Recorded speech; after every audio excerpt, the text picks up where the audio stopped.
ప్రభునందు ప్రియులారా,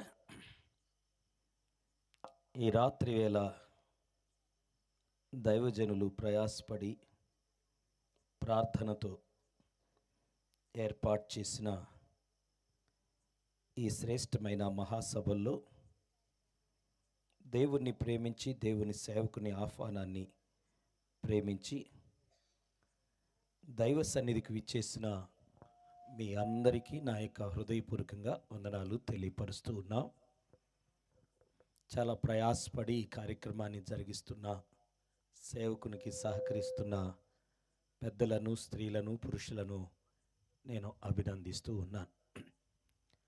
అలానే ఈ సభలో వివిధ ప్రాంతాల నుండి వచ్చి సంతోషంతో ఏకీభవిస్తూ ఈ కార్యక్రమం కొరకు మన మధ్య సహజంగా కూర్చున్న ప్రార్థనతో, భారంతో ఇవి సక్సెస్ కావాలని మన క్షేమం కోరి మన మధ్యకు వచ్చిన దేవుని సేవకులందరికీ నా హృదయపూర్వకంగా వందనాలు తెలియపరుస్తూ ఉన్నాం. ప్రేమించి ఆహ్వానించి ఈ అవకాశం ఇచ్చిన స్థానిక దైవజనుడు ఇమ్మానుయేల్ గారికి, అమ్మగారికి కూడా ప్రత్యేకంగా కృతజ్ఞతలు. దేవుని బిడ్డలారా, నేను మొట్టమొదటిగా మీ గ్రామంలో ఇలా దేవుని వాక్యాన్ని చెప్పటానికి ప్రభు ఈ అవకాశాన్ని కలిగించాడు. ఆ ప్రభుకి నేను హృదయపూర్వకంగా కృతజ్ఞతాస్తుతులు చెల్లిస్తూ ఉన్నా. దేవునికి స్తోత్రం. గట్టిగా హల్లెలూయా. అనేక ప్రాంతాలు ఆందోళనకరంగానే ఉన్నాయి. ఈ సమయం, ఈ దినాలు ఆందోళనకరంగా ఉన్నాయి. చాలామంది సభలను జరిగిస్తున్న వాళ్ళు వాతావరణ పరిస్థితులను చూసినప్పుడు కంగారు పడిపోతున్నారు, బాధపడుతున్నారు, ఆందోళన చెందుతున్నారు. కొన్ని గంటల క్రితం మీకు కూడా వాతావరణం ఆందోళన కలిగించింది. కానీ ఇప్పుడు ప్రశాంతమైన వాతావరణాన్ని దేవుడు మనకు అనుగ్రహించాడు. ఆ ప్రభుని మనస్ఫూర్తిగా, హృదయపూర్వకంగా కృతజ్ఞతలు తెలియపరుస్తున్నాను. నాకు ఉదయం తెల్లవారుజామున నేను రాత్రి మీటింగ్ వేరే ఊర్లో ఉన్నాను. ఇంటికి వచ్చేలేక 1 గంట అయింది. ఏల్చూర్ అని ప్రకాశం జిల్లాలో అక్కడ ఉన్నాను. 1 గంట అయింది. 4 గంటల నుంచి ఉరుములు మెరుపులు కదా, భయంకరమైన ఉరుములు ఉరుస్తున్నాయి, పిడుగులు పడుతున్నట్లుగా అనిపించింది.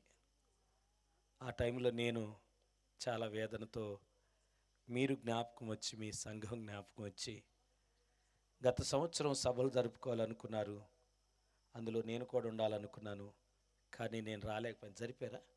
జరపలా. పోయిన సంవత్సరం జరుపుకోవాలని ఆశపడ్డారు, కానీ జరగలేదు.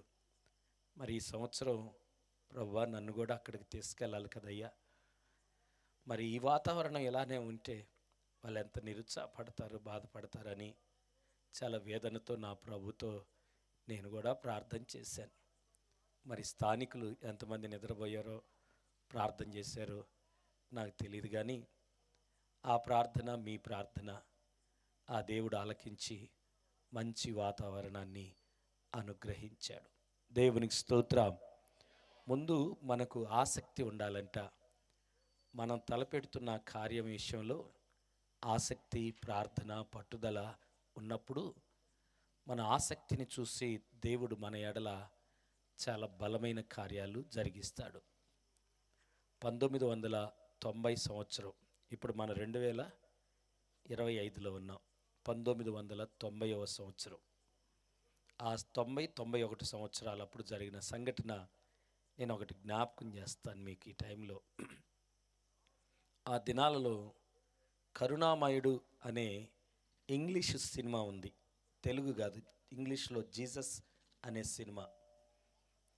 తెలుగులో కరుణామయుడు అది వేరే సినిమా, ఇంగ్లీష్లో జీసస్ అనే సినిమా ఉంది. ఆ జీసస్ అనే సినిమాను మిషనరీలు మన భారతదేశంలో, మన ఆంధ్ర రాష్ట్రంలో తెలుగులో ట్రాన్స్లేట్ చేసి ఆ సినిమాను ఉచితంగా వీధుల్లో ప్రదర్శించేవాళ్ళు. ఒక ఊరు వెళ్ళి అక్కడ చేరి బజారులో, రోడ్డు మీద ఆ సినిమా చూపించేవాళ్ళు. సినిమా అయిపోయిన తర్వాత కొద్దిసేపు దేవుని మాటలు చెప్పి వాళ్ళని అలా ప్రభువుకి పరిచయం చేసేవాళ్ళు. ఒక ఊరిలో ఆ సినిమా వేయాలనుకున్నారు. ఆ సినిమా ప్రదర్శించేవాళ్ళు. వీరు ఆ ఊరికెళ్ళి ఆ ఊరి వాళ్ళని అడిగారు, అయ్యా మీ ఊరిలో మేము సినిమా వేస్తాం, మాకు కొద్దిగా అవకాశం ఇస్తారా అని అడిగారు. ఆ ఊరోళ్ళు ఏం సినిమా ఏమిటి అదేమీ అడగల.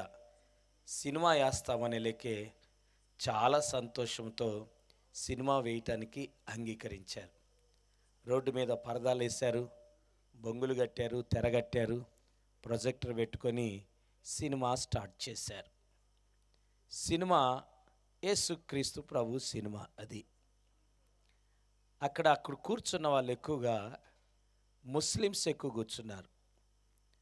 వాళ్ళకి సినిమా అనే లేక అది ఏదో ఒక సినిమా చూద్దామన్న ఆశతో సినిమా దగ్గర కూర్చున్నారు. తీరా సినిమా ఏమో యేసుక్రీస్తు ప్రభు సినిమా, కూర్చుందేమో ఎవరు వాళ్ళు వాళ్ళకి కోపం ఉంటుంది కదా. సినిమా స్టార్ట్ అయిన తర్వాత కొద్దిసేపు అయిన తర్వాత వాళ్ళకి అసలు స్టోరీ తెలిసి, ఏందిరా మన దగ్గరికి వచ్చి ఈ సినిమా వేస్తున్నారు, ఒక్కడన్నా ఏం సినిమా అని అడగలేదు, వాళ్ళ సినిమా అంటే వేయమన్నాము, తీరా చూస్తే యేసుక్రీస్తు ప్రభు సినిమా వేస్తున్నారని చాలామంది లెగవలేక అనలేక స్టార్ట్ అయింది. పిక్చర్ అర్థమవుతుంది, అలానే కూర్చొని ఉరి చూసుకుంటున్నారు ఒకరిని ఒకరు. యేసుక్రీస్తు ప్రభు అందులో చాలా అద్భుతాలు చేస్తాడు కదా. కుంటివాడిని లేవనెత్తుతాడు, గుడ్డివాడిని చూపునిస్తాడు, పక్షవాయువుని బాగు చేస్తాడు, చచ్చిపోయిన వారిని బ్రతికిస్తాడు. ఇలా అద్భుతాలు జరుగుతూ ఉంటాయి. కనీసం ఆ ప్రజల్లో సంతోషం వచ్చినప్పుడు చప్పట్లు కొట్టడం, సంతోషం వచ్చినప్పుడు ఆనందించటం ఇవేవి కనబట్ల. దాంట్లో ఒక మోగ పిల్లోడు ఉన్నాడు. మోగ పిల్లోడు కూడా సినిమా చూస్తున్నాడు. వాడికి చెవుడు ప్లస్ నోరు మోగది, మాట్లాడలేడు, రెండవది చెవిటివాడు. అయితే కొద్దిగా వినపడతా ఉంటుంది, మరీ ఎక్కువగా చెవుడు కాదు, అస్సలు మాట్లాడలేడు. యేసుక్రీస్తు ప్రభు కొంతమందిని బాగు చేసినప్పుడు, కొంతమందిని బ్రతికించినప్పుడు, ఆ గాడిద మీద కూర్చోబెట్టి ఊరేగిస్తున్నప్పుడు అవన్నీ చాలా ఆనందదాయకమైనవి. ఆ పిల్లోడికి చాలా ఉత్సాహంగా ఉంది అవి చూస్తుంటే. ఆ ఉత్సాహంలో ప్రక్కన వాళ్ళు ఏమైనా నవ్వుతారా, చప్పట్లు కొడతారా అని చూస్తుంటే పక్కన వాళ్ళు ఎవరు మూమెంటు లేదు, అసలు ఎవరు కదిలే, అట్లా సీరియస్గా ఉన్నారనమాట. చాలా సీరియస్గా చూస్తూ ఉన్నారు. యేసుక్రీస్తు ప్రభుని సిలువ వేస్తారు కదా, ఆ సిలువ సంఘటన కూడా చూస్తున్నారు. అప్పుడు ఆ బాబు ఆ సిలువ సంఘటన చూసి కదా, ఘోరంగా ముళ్ళ కిరీటం పెట్టి వీధుల్లో ఆయన సిలువ మోయిస్తూ ఆయన దేహాన్ని నాగటి చాళ్ళ వల్లే కొరడాలతో చీల్చి గాయపరుస్తున్న ఆ దృశ్యాన్ని చూసి ప్రక్క వాళ్ళ విషయాల్లో ఏమీ మూమెంట్ లేదు, కానీ ఆ మోగోడికి ఆ చెవిటోడికి కళ్ళంటి నీళ్ళు వస్తున్నాయి. ఆయన సినిమా తనకు వినబడకపోయినా దృశ్యాలు చూస్తున్నప్పుడు మూమెంట్స్ అర్థమవుతాయి కదా ఎవరికైనా. అయ్యో అంత మంచోడిని ఆ రీతిగా ఇబ్బంది పెడుతున్నారు, గాయపరుస్తున్నారు, హింసిస్తున్నారు, బాధ పెడుతున్నారు అని ఇతను ఏడవటం ప్రారంభించాడు. ఎవరు కూడా కదిలాట్ల, వాళ్ళు అందరూ సీరియస్గా ఉన్నారు. ఇది అయిపోయింది, సిలువ వేశారు, సమాధిలో పెట్టారు. మూడవ దినం ఏం జరిగిద్ది? సమాధిలో నుండి యేసుక్రీస్తు ప్రభు దేవదూత వచ్చి బండను దొర్లించుతాడు. తెల్లని వస్త్రాలు వేసుకొని ఆ సమాధిలో నుండి ప్రభు బయటకు వస్తూ ఉంటాడు. మామూలు మనమైతే ఏం చేస్తాము? సిలువ సమయంలోనేమో ఏడుస్తాం, ఆ కొట్టే వాళ్ళని బూతులు ఆడతట్టావు, తిడతట్టావు, ఎట్టు చేస్తున్నాడని. మళ్ళీ పునరుద్ధానుడైనప్పుడు మనం ఏం చేస్తాం? చాలా సంతోషిస్తాం కదా, ఆనందిస్తాం కదా. నేను చిన్నప్పుడు సినిమా హాల్కి వెళ్ళి ఆ కరుణామయుడు సినిమా చూసా. ఆయన లేచి వస్తుంటే ఒకటే చప్పట్లు. ఆయన సిలువ వేస్తుంటేనే ఒకటే బూతులు అక్కడ తిడతా ఉండేవాళ్ళు. వాళ్ళ తెర మీద ఉన్న వాళ్ళు భయంకరంగా తిట్టేవాళ్ళు. పునరుద్ధానుడైన తర్వాత ఒకటే చప్పట్లు, అందరూ లేచి నిలబడి చప్పట్లు కొడుతున్నారు. అట్లానే ఆ సినిమా కూడా ఆయన పునరుద్ధానుడై వస్తుంటే సంతోషించే టైం కదా, ఒళ్ళు జలతరించే టైము, ఈ ఎంట్రుకలు నిక్కపరుచుకునే టైము, బాగా ఉత్సాహంగా లేచి చప్పట్లు కొట్టాల్సిన సమయం, కేకలేయాల్సిన సమయం కదా. ఆ సమయంలో ఒక్కడ కూడా కదిలాట్ల. ఎవరు? ఆ సినిమా చూసేవాళ్ళు. కానీ ఈ పిల్లోడు తట్టుకోలేకపోయాడు. ఆ సిలువ వేసేటప్పుడు ఎంత బాధపడ్డాడో, పునరుద్ధానుడైన తర్వాత ఆ సమాధిలో నుండి బయటకు వచ్చేటప్పుడు ఆ సన్నివేశం చూస్తా తట్టుకోలేక లెగిచి గట్టిగా చప్పట్లు కొడతా నోరారా తెరిచి కేకలేద్దామని ప్రయత్నం చేస్తున్నాడు. నోరు తెరిచి కేకలేస్తున్నాడు. దేవునికి స్తోత్రం. నోరు మోగదు కదా, అతనికి నోరు మోగది. కానీ ప్రభు దృశ్యాన్ని, పునరుద్ధాన సంఘటన కళ్ళతో చూస్తూ ఉండలేక చప్పట్లు కొడుతూ లెగిచి గంతులేసి చప్పట్లు కొడుస్తూ నోరు తెరుస్తున్నాడు. అద్భుతం ఏమిటంటే ఆ రోజు ఆ మోగవాడైన నోరు మాట్లాడటం ప్రారంభమైంది. చప్పట్లు కొడదాం గట్టిగా. Praise the Lord. అదొక చరిత్రలో రాశారు. ఇది ఆశ్చర్యకరమైన విషయం. పుట్టుక నుండి మోగవాడు ఈ జీసస్ సినిమా చూస్తుండగా పునరుద్ధాన వార్త, పునరుద్ధాన సన్నివేశంలో అక్కడున్న వాళ్ళందరూ సైలెంట్గా ఉంటే ఆయన నోరు తెరిచి కేక వేసి తనకు నోరు తెచ్చుకున్నాడు. దేవునికి స్తోత్రం. ఇప్పుడు నేను ఈ విషయాన్ని ఎందుకు జ్ఞాపకం చేశానంటే, ఆశ ఉండాలి. అది మనలో ఆసక్తి ఉండాలి. ఆసక్తి ఉంటే ఏ శక్తి మనలను ఆపలేదు, అడ్డగించలేదు. ఏ దుష్టుడు కూడా ఆపలేడు, ఏ అపవాది కూడా ఆపలేడు. ఆయన బలమైన ఆసక్తి కలిగిన వాడికి ఆయన సన్నిధిని తోడుగా ఉంచి అద్భుతమైన విజయాన్ని ఇస్తాడు. దేవునికి స్తోత్రం. గట్టిగా హల్లెలూయా. దైవ సన్నిధిలో ఈరోజు నేను కూడా మీకు జ్ఞాపకం చేస్తున్నాను. మీరు ప్రభు దగ్గరికి వచ్చారు. నన్ను చూడటానికి వచ్చాడా, పాస్టర్ గారిని చూడటానికి వచ్చారా? మీరు అబ్బో ఈ అందగాడిని చూడదా వచ్చావా అనుకునే వాళ్ళు కూడా ఉంటారు ఇక్కడ. అందగాడు వచ్చాడయ్యా, ఆయన చూడటానికి వచ్చామని. నన్ను చూడటానికి కాదు, దైవజనులను చూడటానికి కాదు. ఎవరిని చూడటానికి వచ్చారు? గట్టిగా చెప్పాలి, గట్టిగా. ఏందమ్మా నాకేదో నమ్మకం లేదు మీ మీద. యేసయ్యను చూడటానికే వచ్చారా?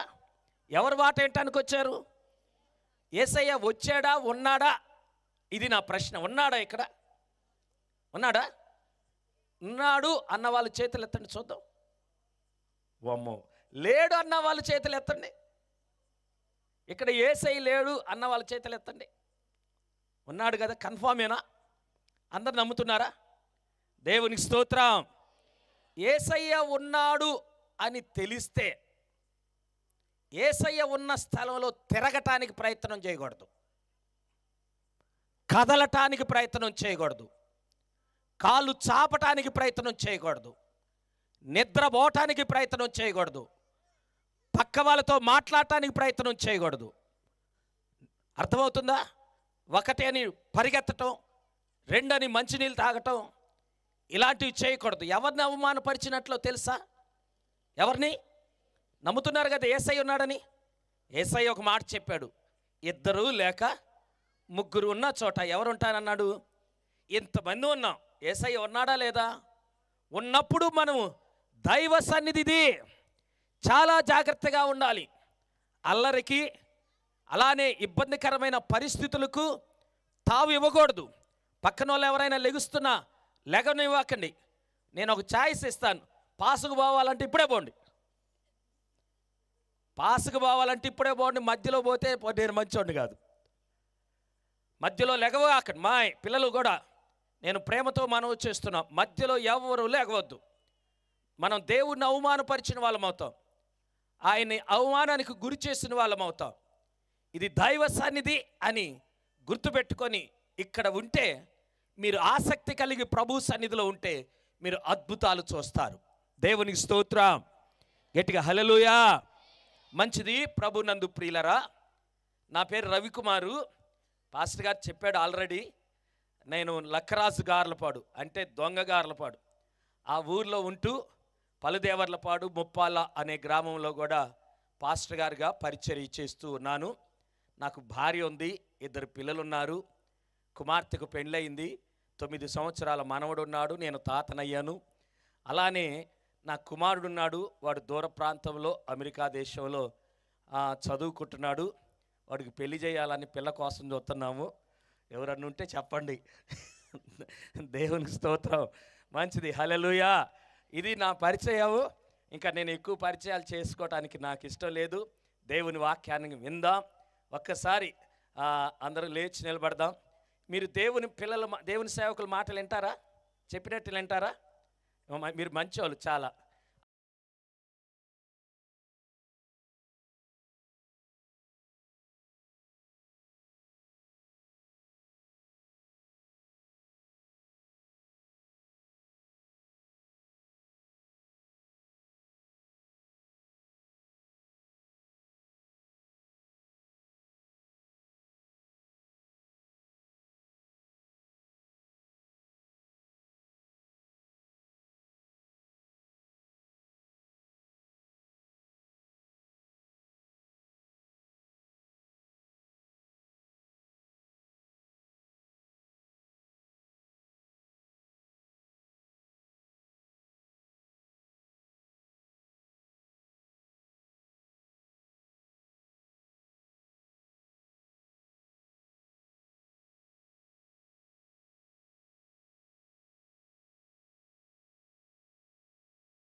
దిక్కులు చూడొద్దు, ఎవరు దిక్కులు చూడొద్దు. అట్లానే అందరు లేచి నిలబడాలి. అలానే యవనస్తులు దయచేసి అన్యదా భావించొద్దు. పెద్దవాళ్ళు వస్తున్నారు, కింద కూర్చోలేని వాళ్ళు చాలామంది ఉన్నారు. దేవుడు మనకు ఆరోగ్యం ఇచ్చాడు, ఓపికనిచ్చాడు. ముందు కూర్చుందాం. ప్రశాంతంగా దేవుని సన్నిధిలో క్రింద కూర్చోవటం ఎంత ఆశీర్వాదమో. దేవుడు మీకు ఆరోగ్యం ఇచ్చినప్పుడు క్రింద కూర్చోండి. కుర్చీలో కూర్చోవటానికి ప్రయత్నం చేయొద్దు. పెద్దవాళ్ళకి, కింద కూర్చోలేని వాళ్ళకి కూడా అవకాశాన్ని ఇవ్వండి దయచేసి. కళ్ళు మూసుకుందాం.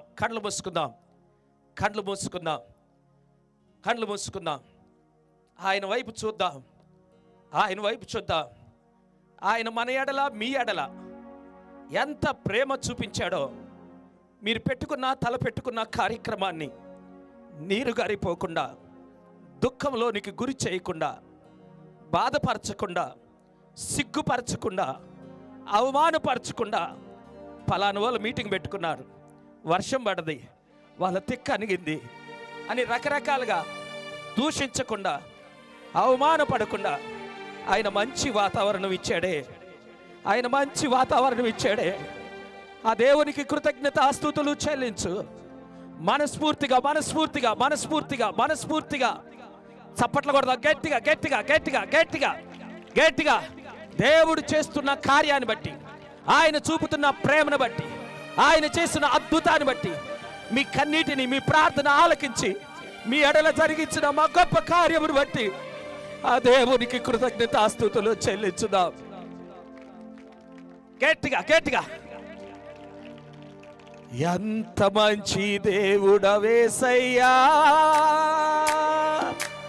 ఎంత మంచి దేవుడవేసయ్యా. అందరూ ఎంత మంచి దేవుడవేసయ్యా, అవే ఎంత మంచి దేవుడవేసయ్యా. చింతలన్నీ తీరేనయ్యా, నిన్ను చేరగా ఎంత మంచి దేవుడవేసయ్యా నా చింతలన్నీ తీరేనయ్యా నిన్ను చేరగా ఎంత మంచి దేవుడవేసయ్యా చప్పట్లు కొడుతూ ఎంత మంచి నోరు తెరవాలి మీకు వచ్చిన మాటే కదా నోరు తెరు ఎంత మంచి దేవుడవేసయ్యా అవే చింతలన్నీ తీరేనయ్యా నిన్ను చేరగా ఎంత మంచి దేవుడవేసయ్యా నా చింతలన్నీ తీరేనయ్యా నిన్ను చేరగా ఎంత మంచి దేవుడవేసయ్యా చాలా చోట్ల వర్షాలు పడుతున్నాయి వాళ్ళంతా కుమిలిపోతున్నారు వేదన పడుతున్నారు దుఃఖపడుతున్నారు ప్రభు మీకు ఆ పరిస్థితి రానియకుండా మిమ్మల్ని ఎంతగా ప్రేమించాడో జ్ఞాపకం చేసుకోండి ఆయనకు కృతజ్ఞతాస్తుతులు చెల్లించండి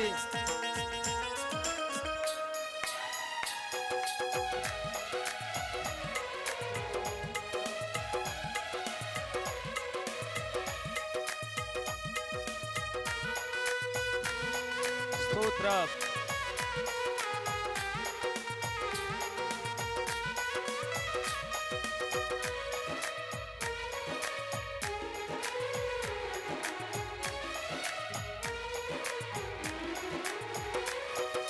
ఘోర పాపినైనా నేను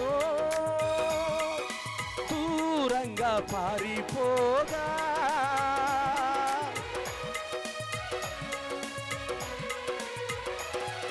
ఘోర పాపినైనా నేను దూరంగా పారిపోగా నీ ప్రేమతో నన్ను క్షమించి నన్ను హత్తుకున్నావయ్యా నీ ప్రేమతో నన్ను క్షమించి నన్ను హత్తుకున్నావయ్యా ఎంత మంచి దేవుడవేసయ్యా ఎంత మంచి దేవుడవేసయ్యా చింతలన్నీ తీరేనయ్యా నిన్ను చేరగా ఎంత మంచి దేవుడవేసయ్యా నా చింతలన్నీ తీరేనయ్యా నిన్ను చేరగా ఎంత మంచి దేవుడవేసయ్యా అందరూ నీవు లేకుండా నేను ఈ లోకంలో బ్రతుకాలేనయ్యా నీవు లేకుండా నేను ఈ లోకంలో బ్రతుకాలేనయ్యా నా దేవా ఎప్పుడైనా నన్ను విడచితివా నన్ను విడువలేదు యేసయ్యా నా దేవా ఎప్పుడైనా నన్ను విడచితివా నన్ను విడువలేదు యేసయ్యా అందరూ గట్టిగా నా దేవా ఎప్పుడైనా నన్ను విడచితివా నన్ను విడువలేదు యేసయ్యా గట్టిగా అందరం నా దేవా ఎప్పుడైనా నన్ను విడచితివా నన్ను విడువలేదు యేసయ్యా నా దేవా ఎప్పుడైనా నన్ను విడచితివా నన్ను విడువలేదు యేసయ్యా ఎంత మంచి దేవుడవేసయ్యా ఎంత మంచి దేవుడవేసయ్యా చింతలన్నీ తీరేనయ్యా నిన్ను చేరగా ఎంత మంచి దేవుడవేసయ్యా పరిశుద్ధుడా మీకు స్తోత్రాలయ్యా ఎంత మంచి దేవుడువయ్యా ఎంత గొప్ప దేవుడువయ్యా ఆశ కలిగిన ప్రాణాన్ని తృప్తిపరిచే దేవుడు అయ్యా కేవలం నువ్వెవరివో చూడాలని ఆశతో వస్తే అతని దగ్గరకు వచ్చావు ఆయన పేరు పెట్టి పిలిచావు ఆయన ఇంటికి వెళ్ళటానికి ఇష్టపడ్డావు ఆయన బ్రతుకును మార్చి ఆ ఇంటికి రక్షణ ఇచ్చిన దేవుడు అయ్యా ఆశ ఉంటే చాలు ప్రభా కొద్దిగా ఆశ మాలో ఉంటే చాలయ్యా ఎంత గొప్ప కార్యము చేస్తారు ఎంత అద్భుతం చేస్తావు ఎంత శక్తి కలిగిన కార్యం చేస్తావు ఈరోజు మీరు రుజువు చేసినందుకు మనసారా కృతజ్ఞతాస్తుతులు చెల్లిస్తున్నాం. దేవానికి స్తోత్రం. అయ్యా, మమ్మల్ని మీరు జ్ఞాపకం చేసుకున్నారు. ఈ రాత్రి మాతో మాట్లాడతారని మీ మధురమైన నిజీవము కలిగిన మాటలు బిడ్డలకును మాకును వినిపిస్తారని నేను ఒట్టివాడినే కదయ్యా. నాలో ఏముంది ప్రభువా? అయ్యా, మమ్మల్ని జ్ఞాపకం చేసుకొని ఈ ప్రాంతానికి, ఈ ప్రజలకు దీవెనకరమైన జీవము కలిగిన నీ మాటలు అందించమని ఘనతయు మహిమయు ప్రభావాలు మీకే ఆపాదిస్తూ నజరేయుడని యేసయ్య నామములో ప్రార్థిస్తున్నాం తండ్రి. ఆమేన్. దయచేసుకోవచ్చు.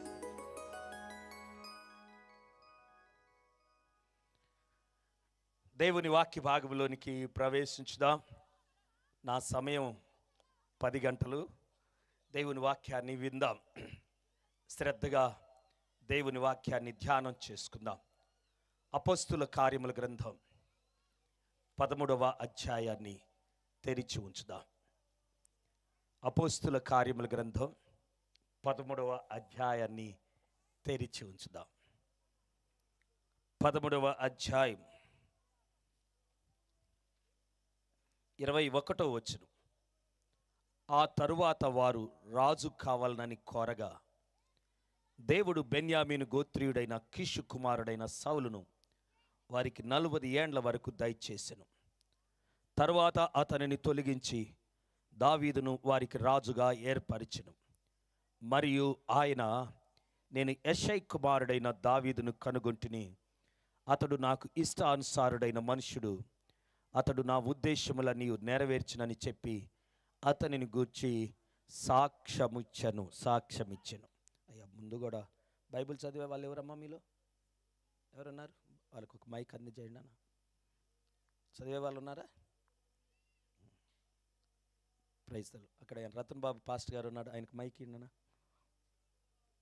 దేవునికి స్తోత్రం. చదవాలి.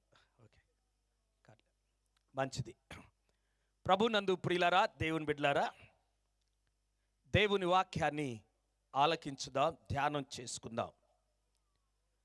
అపోస్తలుడైన పౌలు ఆయన జీవిస్తూ ఉన్నప్పుడు ఒకరోజు అంతియోకయ అనే ఊరికి వెళ్ళాడు.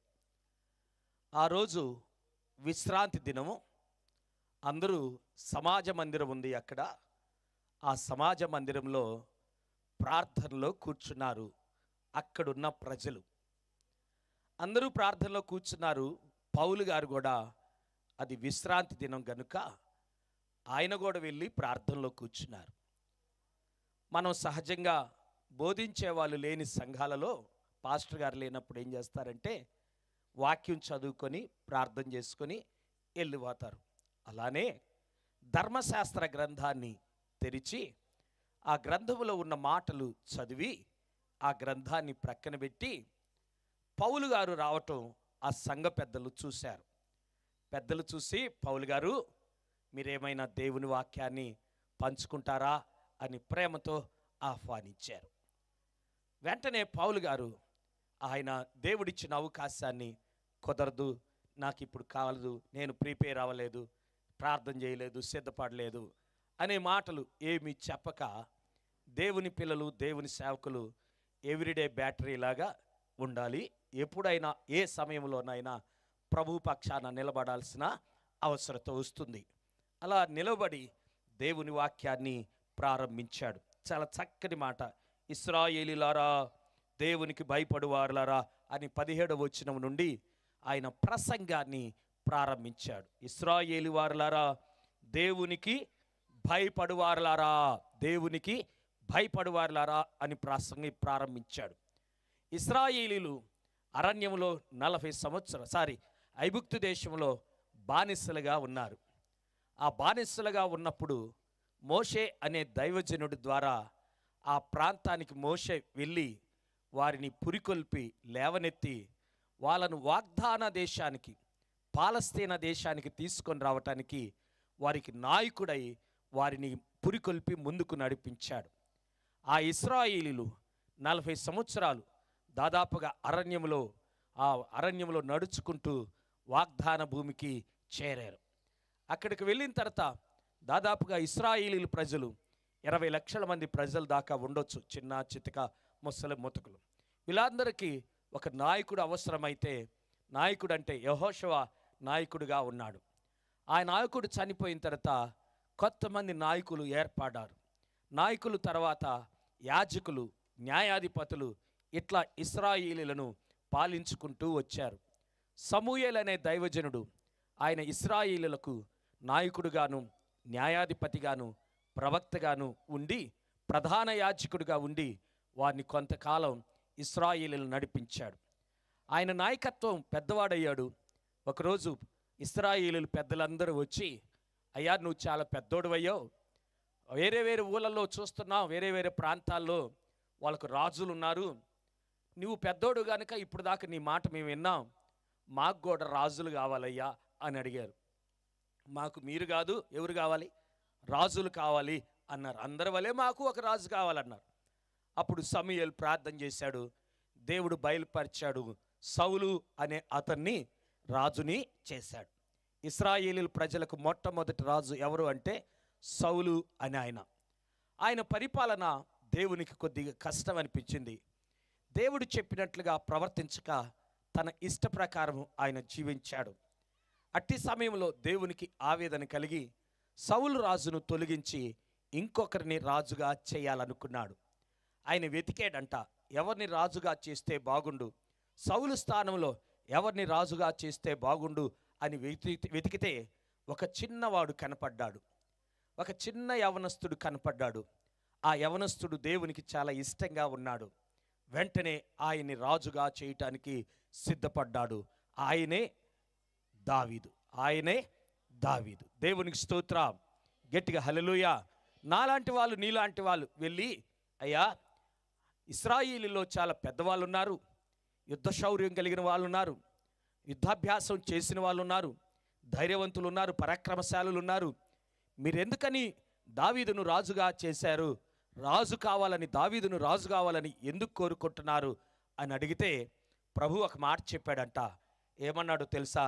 అతడు నా ఇష్టానుసారుడైన మనుష్యుడు, అతడు నాకు ఇష్టానుసారుడైన మనుష్యుడు, అతడు నా ఉద్దేశములన్నీ నెరవేర్చినవాడు.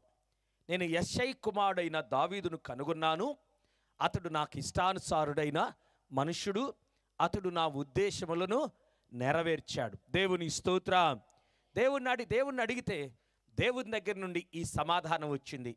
యెష్షై కుమారుడైన దావీదును కనుగొన్నాను, ఆయన నాకు ఇష్టానుసారుడైన మనుష్యుడు, అతడు నా ఉద్దేశములన్నీ నెరవేర్చినవాడు.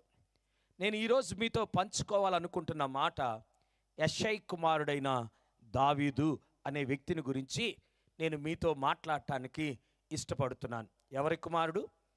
యెష్షై కుమారుడైన దావీదు. బైబిల్లో దావీదులు ఎంతమంది ఉన్నారు? చిన్న ప్రశ్న, సమాధానం చెప్తే బహుమానం. ఒక్కళ్ళే ఉంటే యెష్షై కుమారుడైన దావీదు అని ఎందుకన్నాడు? సహజంగా తండ్రి పేరు జోడిస్తున్నారంటే, సహజంగా బైబిల్లో తండ్రి పేరు కలిపారంటే ఆ పేరు గల వాళ్ళు చాలామంది ఉన్నట్లు అర్థం. మాకు పలుదేవర్లపాడు గ్రామం ఉంది. ఆ గ్రామంలో రమేష్ అనేవాళ్ళు చాలామంది ఉంటారు. ఒట్టి రమేష్ అని చెప్తే కుదరదు, వాళ్ళ నాన్న పేరు అన్న చెప్పాలి, ఆయన రంగు అన్న చెప్పాలి, ఆయన బలహీనత అన్న చెప్పాలి. అప్పుడు ఆ రమేష్ అనే వ్యక్తిని కన్ఫామ్ చేస్తారనమాట. రమేష్ అనే పేరు చెప్పాలి అంటే వాళ్ళ తండ్రి పేరు చెప్పాలి. రమేష్లు ఎక్కువ ఉన్నారు కాబట్టి తండ్రి పేరు చెప్పాలి. అట్లానే నేను ప్రేమతో మనవి చేస్తున్నాను, దావీదు అనే వాళ్ళు ఎక్కువ మంది లేరు. సహోదరి చెప్పిన మాటతో నేను ఏకీభవిస్తున్నా. ఒకే ఒక్కడు, పాత నిబంధన ఆదికాండం నుంచి ప్రకటన గ్రంథం వరకు ఎంత తిప్పినా ఒక్కడే దొరుకుతాడు. ఆయనే యెష్షై కుమారుడైన దావీదు. మరి యెష్షై కుమారుడు అని ఎందుకు ఆయన అలా సంబోధిస్తున్నారు? యెష్షై కుమారుడు అని ఎందుకు ఆయన అలా పిలవాల్సి వచ్చింది? పేరు పెట్టి బలముగా ఒత్తిడి చేసి యెష్షై కుమారుడు అని ఎందుకు చెప్పాల్సి వచ్చిందో ఈరోజు నేను మీతో మాట్లాడటానికి, ప్రభు పక్షాన తెలియపరచడానికి ఇష్టపడుతున్నాను. దేవునికి స్తోత్రం, గట్టిగా హల్లెలూయా. ప్రభునందు ప్రియుల, ఒకసారి దావీదు చరిత్ర మీకు నేను జ్ఞాపకం చేస్తాను. దావీదు ఏ వయసులో ఉన్నప్పుడు దావీదును దేవుడు కోరుకున్నాడు, అప్పుడు ఆయన పరిస్థితులు ఏమిటో కూడా నేను మీ దృష్టికి తీసుకురావటానికి ఇష్టపడుతున్నాను. దావీదు ఏ వయసులో ఉన్నప్పుడు దేవునికి ఇష్టడుగా ఉన్నాడు, ఎంత వయసులో దేవునికి ఇష్టడుగా ఉన్నాడు, ఆ ఇష్టడుగా ఉండే పరిస్థితులు అప్పుడు ఉన్నాయా లేవా? అలాంటి పరిస్థితులు మన జీవితంలో ఉంటే మనం దేవునికి ఇష్టలుగా ఉంటామా అనేది నా ప్రశ్న. ఈరోజు దావీదుని బట్టి మనం చాలా నేర్చుకోవాలని ప్రేమతో మీకు మనవి చేస్తున్నాను. దావీదు అంటే అర్థము ప్రియుడు అని అర్థం. ఏం పేరమ్మా? ప్రియుడు అని అర్థం. దేవునికి ప్రియుడు అని అర్థం. దావీదు అంటే ప్రియుడు. దావీదు తండ్రి గారి పేరు యెషై. యెషయా కాదు, యెషై. యెషయా అని ఆయన ఉన్నాడు, ప్రవక్త. యెషయా గ్రంథాన్ని అందించిన మహా గొప్ప ప్రవక్త యెషయా. యెషయా కాదు, యెషై. యెషై అని ఆయన. అలానే ఆయనకు భార్య ఉంది. ఆయన భార్య పేరు నుజావేత్. నుజావేత్ బైబిల్లో ఆ పేరు కనపడదు, కానీ చరిత్ర గ్రంథాలు కొన్ని గ్రంథాలు ఉన్నాయి. ఆ గ్రంథాలలో యాషారు గ్రంథము అనే ఒక గ్రంథం ఉంది. మన బైబిల్ 66 పుస్తకాల కలయిక. ఈ 66 పుస్తకాలు మాత్రమే కాదు, బైబిల్కి సంబంధించిన గ్రంథాలు ఇంకా చాలా ఉన్నాయి. ఆ గ్రంథాలలో యూదుల గ్రంథం అని ఉంటుంది, జ్ఞాని అయిన సొలొమోను గ్రంథం అని ఉంటుంది, సిరా గ్రంథం అని ఉంటుంది. అలానే సువార్తలు 3 కదా మనం చూస్తుంది. ఇంకొక సువార్త ఉంది, నికోదేము సువార్త. మత్తయి, మార్కు, లూకా, యోహాను, ఆ 3 కాకుండా నికోదేము సువార్త. ఇట్లా బైబిల్ గ్రంథాలు చాలా ఉన్నాయి. అన్నిటినీ బైబిల్లో జత చేయలేదు. యాషారు గ్రంథము అనే ఒక గ్రంథం ఉంది. ఆ గ్రంథం ఉందా లేదా అని మీకు కన్ఫర్మేషన్ కోసం చిన్న వాక్య భాగాన్ని చదివి వినిపిస్తాను. యెహోషువ గ్రంథం 10వ అధ్యాయం 12వ వచనం. యెహోషువ గ్రంథం 10వ అధ్యాయం 12వ వచనాన్ని చదువుకుందాం. మైకున్న వాళ్ళు చదవాలి. ఇశ్రాయేలు ఎదుట ప్రైజ్ ది లార్డ్. అమోరీయులను అప్పగించిన దినమున ఇశ్రాయేలు వినుచుండగా యెహోషువ యెహోవాకు ప్రార్థన చేసెను. ఇలా చేశాడు. ఏమని? సూర్యుడా గిబియోనులో నిలువుము, నువ్వు గిబియోనులో నిలువుము. చంద్రుడా నీవు అయ్యాలోను లోయలో నిలువుము. అయ్యాలోను లోయలో నిలువుము. జనులు తమ శత్రువుల మీద పగ తీర్చుకుని వరకు సూర్యుడు నిలిచెను, చంద్రుడు ఆగెను. మాట యాషారు గ్రంథంలో వ్రాయబడి ఉన్నది. Praise the lord. కన్ఫర్మ్ అయిందా? యాషారు గ్రంథములో రాయబడెను. సమూయేలు 2వ గ్రంథం 1వ అధ్యాయం 18వ వచనంలో కూడా ఇలాంటి మాట, ఈ గ్రంథమును గురించి కన్ఫర్మేషను నేను మీకు అందిస్తాను. సమూయేలు 2వ గ్రంథం 1వ అధ్యాయం 18వ వచనం. సౌలును గూర్చి అతని కుమారుడైన యోనాతానును గూర్చి ధనుర్గీతం ఒకటి చేసి దానిని బట్టి విలాపము సలిపెను. అది యాషారు గ్రంథమందు లిఖింపబడి. రైట్. ఎక్కడుందంట?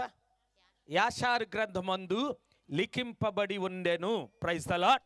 అంటే గ్రంథం అనేది ఒకటి ఉంది, మీకు అది కన్ఫర్మేషన్ కోసం చెప్పాను. నేనేదో కల్పించి చెప్పటం కాదు, దయచేసి జ్ఞాపకంలో ఉంచుకోండి. ఆ గ్రంథములో ఈమెను గురించి, దావీదు తల్లి యెషై భార్య నుజావేత్ గురించి అందులో రాయబడి ఉంది. దావీదుకి నుజావేత్ అనే ఆమెకి 7 కొడుకులు, అలానే 2 కుమార్తెలు. 7 కుమారులు, 2 కుమార్తెలు. అప్పుడు ఎంతమంది సంతానం? 9 మంది సంతానం. ఈ యెషై అని ఆయన చాలా ధనవంతుడు. ఆయనది బెత్లెహేం అనే ఊరు. ఆ ఊరిలో చాలా పెద్ద ధనవంతుడు. ఆయన ధనవంతుడే కాదు, ఆయనకు మంచి పదవి ఉంది. మనకి ఎంపీ అనే ఉద్యోగం ఏ రీతిగా, మెంబర్ ఆఫ్ పార్లమెంట్ అనే ఆ పదవి ఎంత గొప్పదో, ఈ యెషై అనే ఆయనకి ఆనాటి కాలంలో మెంబర్ ఆఫ్ పార్లమెంట్ సభ అని ఒకటి ఉంది. దాన్నే సన్హెడ్రిన్ మహాసభ అంటారు. ఆ సభలో 70 మంది సభ్యులు ఉంటారు. ఆ 70 మంది సభ్యుల్లో దావీదు తండ్రి అయిన యెషై కూడా ఒకడు. అది చాలా ఉన్నతమైన పదవి, అది అందరికీ లభించదు. ఇశ్రాయేలు లక్షల మంది ప్రజల్లో, ఆ లక్షల మంది ప్రజల్లో జల్లెడు బట్టి ధనవంతులను మంచివారిని ఎంచుకొని ఆ 70 మందిలో చేర్చారు. అందులో దావీదు తండ్రి ఒకడు. ఆయన చాలా కాలం నుంచి అందులో సభ్యుడిగా ఉన్నాడు. ఒకరోజు సన్హెడ్రిన్ సభలో ఉన్న పెద్దలు ఆయన దగ్గరికి వచ్చారు. యెషయా గారు మీతో ఒక మాట మాట్లాడాలి అన్నారు. ఏంటయ్యా అని అడిగాడు. మీరు చాలా కాలం నుంచి సన్హెడ్రిన్ సభ్యుడిగా ఉన్నారు. గతంలో తెలుసో తెలియకో మేము కూడా ఏమనలేదు. నువ్వు ఆ సన్హెడ్రిన్ సభలో సభ్యుడిగా ఉండటానికి వీలు లేదండి అన్నాడు. ఏంటి నాన్న, ఇప్పుడు ఏంటి సమస్య అని అడిగారు.